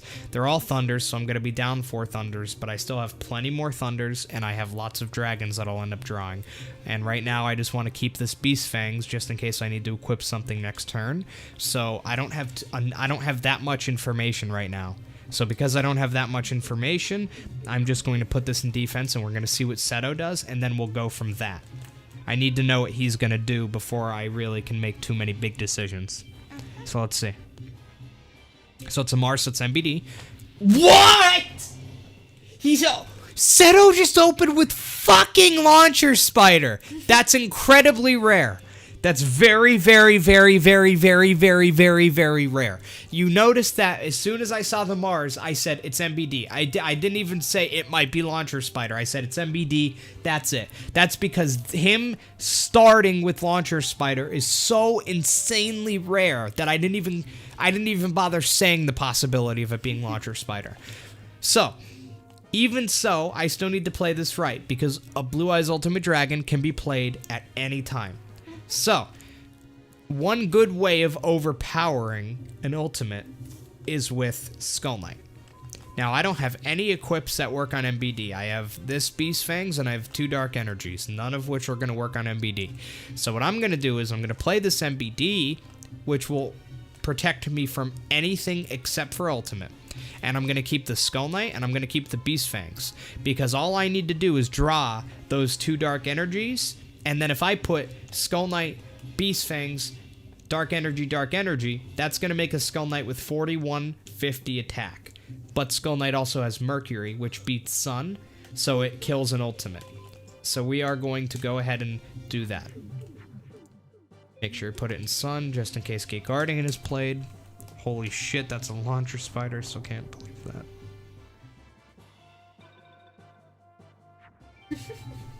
That's crazy. See what he plays now. Mercury in defense. Unbelievable, man. Unfucking real. That's just crazy. So at this point, it doesn't even matter. He's on such an easy mode. This doesn't even matter anymore, man. Not really the best duel for me to show you guys how smart I am about the game, because an infant could win this duel. A literal infant could win this duel. Like, this isn't really the best showing of my big brain. Wow. That was crazy. What an easy mode. Oh my god. Look at that. What an easy mode. It's been a long time since I've seen that. A mode that easy. Him being that weak. Still got an APOW. I could win Blue Eyes White Dragon here.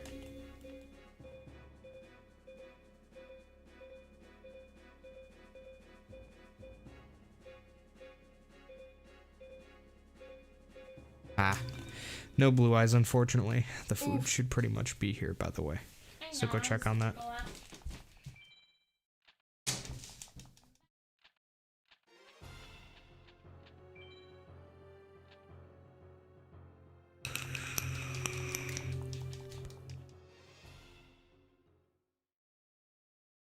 Yeah, learning fusions is almost like learning a new language. Because the way fusions work is there's a lot of rules that will apply to it's mostly type based. Like, any dragon plus any plant is going to make Black Dragon Jungle King. But like any language, there's a bunch of excepts, you know, a bunch of exceptions. You know, that's true unless one of the dragons is 2100 already, or, you know, things like that. There's a lot of possible exceptions, but in general, it's rule based, it's type based like that, but there are exceptions, and there's really no good way to learn it except by doing over and over again experience. Yo, Xander.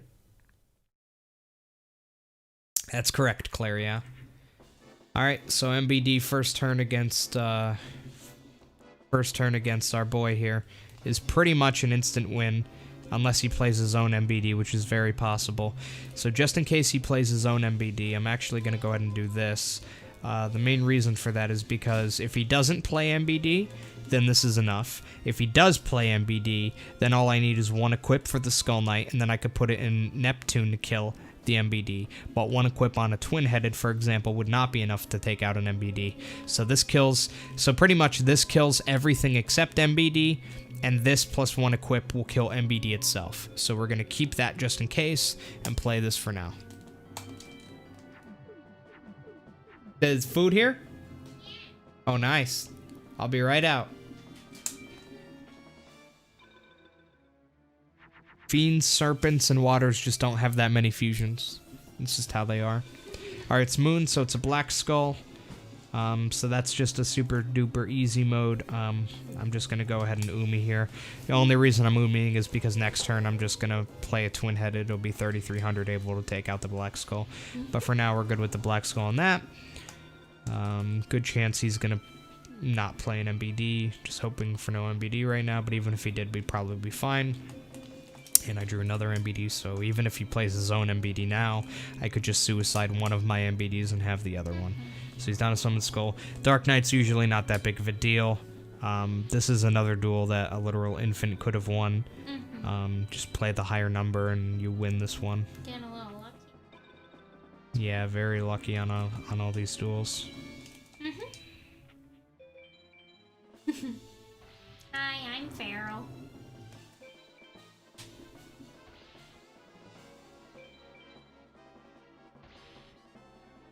Okay, that's done.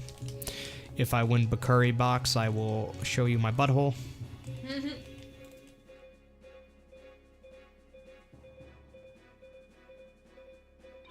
No Bakuri box, sad. Alright, and then the final duel, Nightmare. Now, the thing about Nightmare is that he has nothing but monsters in his deck. So Nightmare's the only one in the game like this, I believe, but he has nothing but monsters. So he's no magics, no traps, no equips. He is all monsters. Now, that could be good, and that could be bad.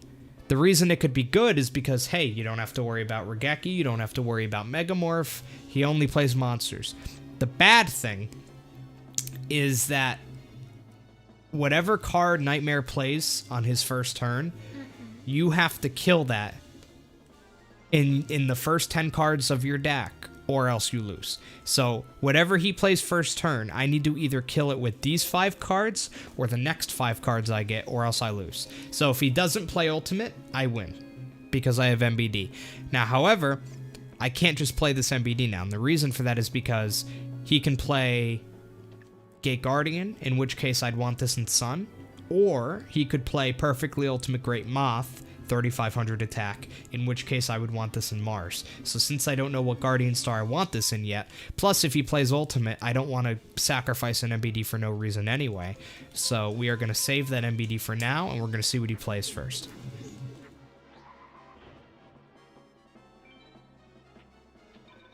In other words, we basically are just gonna fuse a twin headed and see what happens. Hoping for no Ultimate here.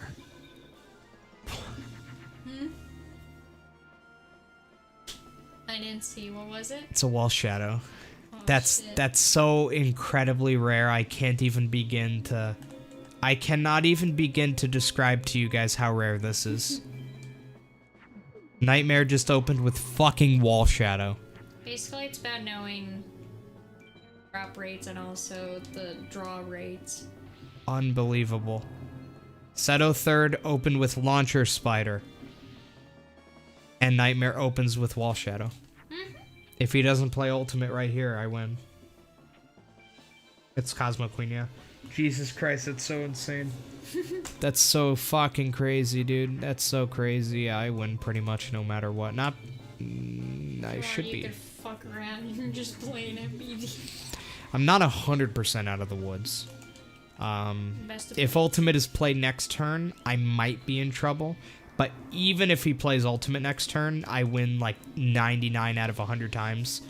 This is his last chance. Pluto in defense. And we would have been fine anyway, because we had DCJ right here. That's yeah. Crazy. So even if he did, you would have been in the clear for it. It's so insanely easy. So insanely easy. Unbelievable. Unbelievable, man. That was a fun run. We won because we had 3 MBDs, courtesy of Feral over here, who farmed those MBDs for me while I was ordering us food, which just arrived, by the way.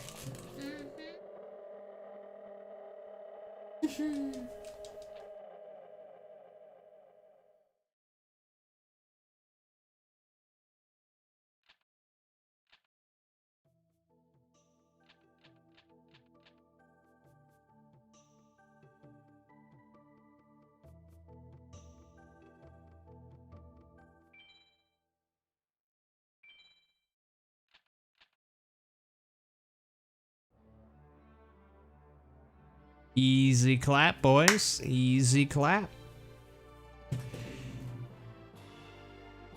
So yeah, chat, the food is here, so I think that's going to be it for us. I think we're done for the night. So I do have to thank you all so much for watching. What an amazing stream. It's lots of fun stuff. So I really thank you guys for watching. Very great stream. Over 3.5 hours. I'm happy with how long that was. Like to watch the legend eat? No, unfortunately, that is something that only Pharaoh gets to witness.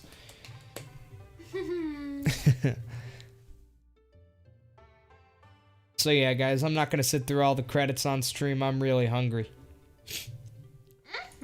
So thank you guys so much for watching again. I really do appreciate it, and I'll see you guys tomorrow with more of this. More Yu-Gi-Oh! Forbidden Memories, as per usual. Thanks, Nash. I appreciate it. Alright, take care, everybody. Have a great night. I'll see you guys tomorrow with more FM. Good night, and bye-bye.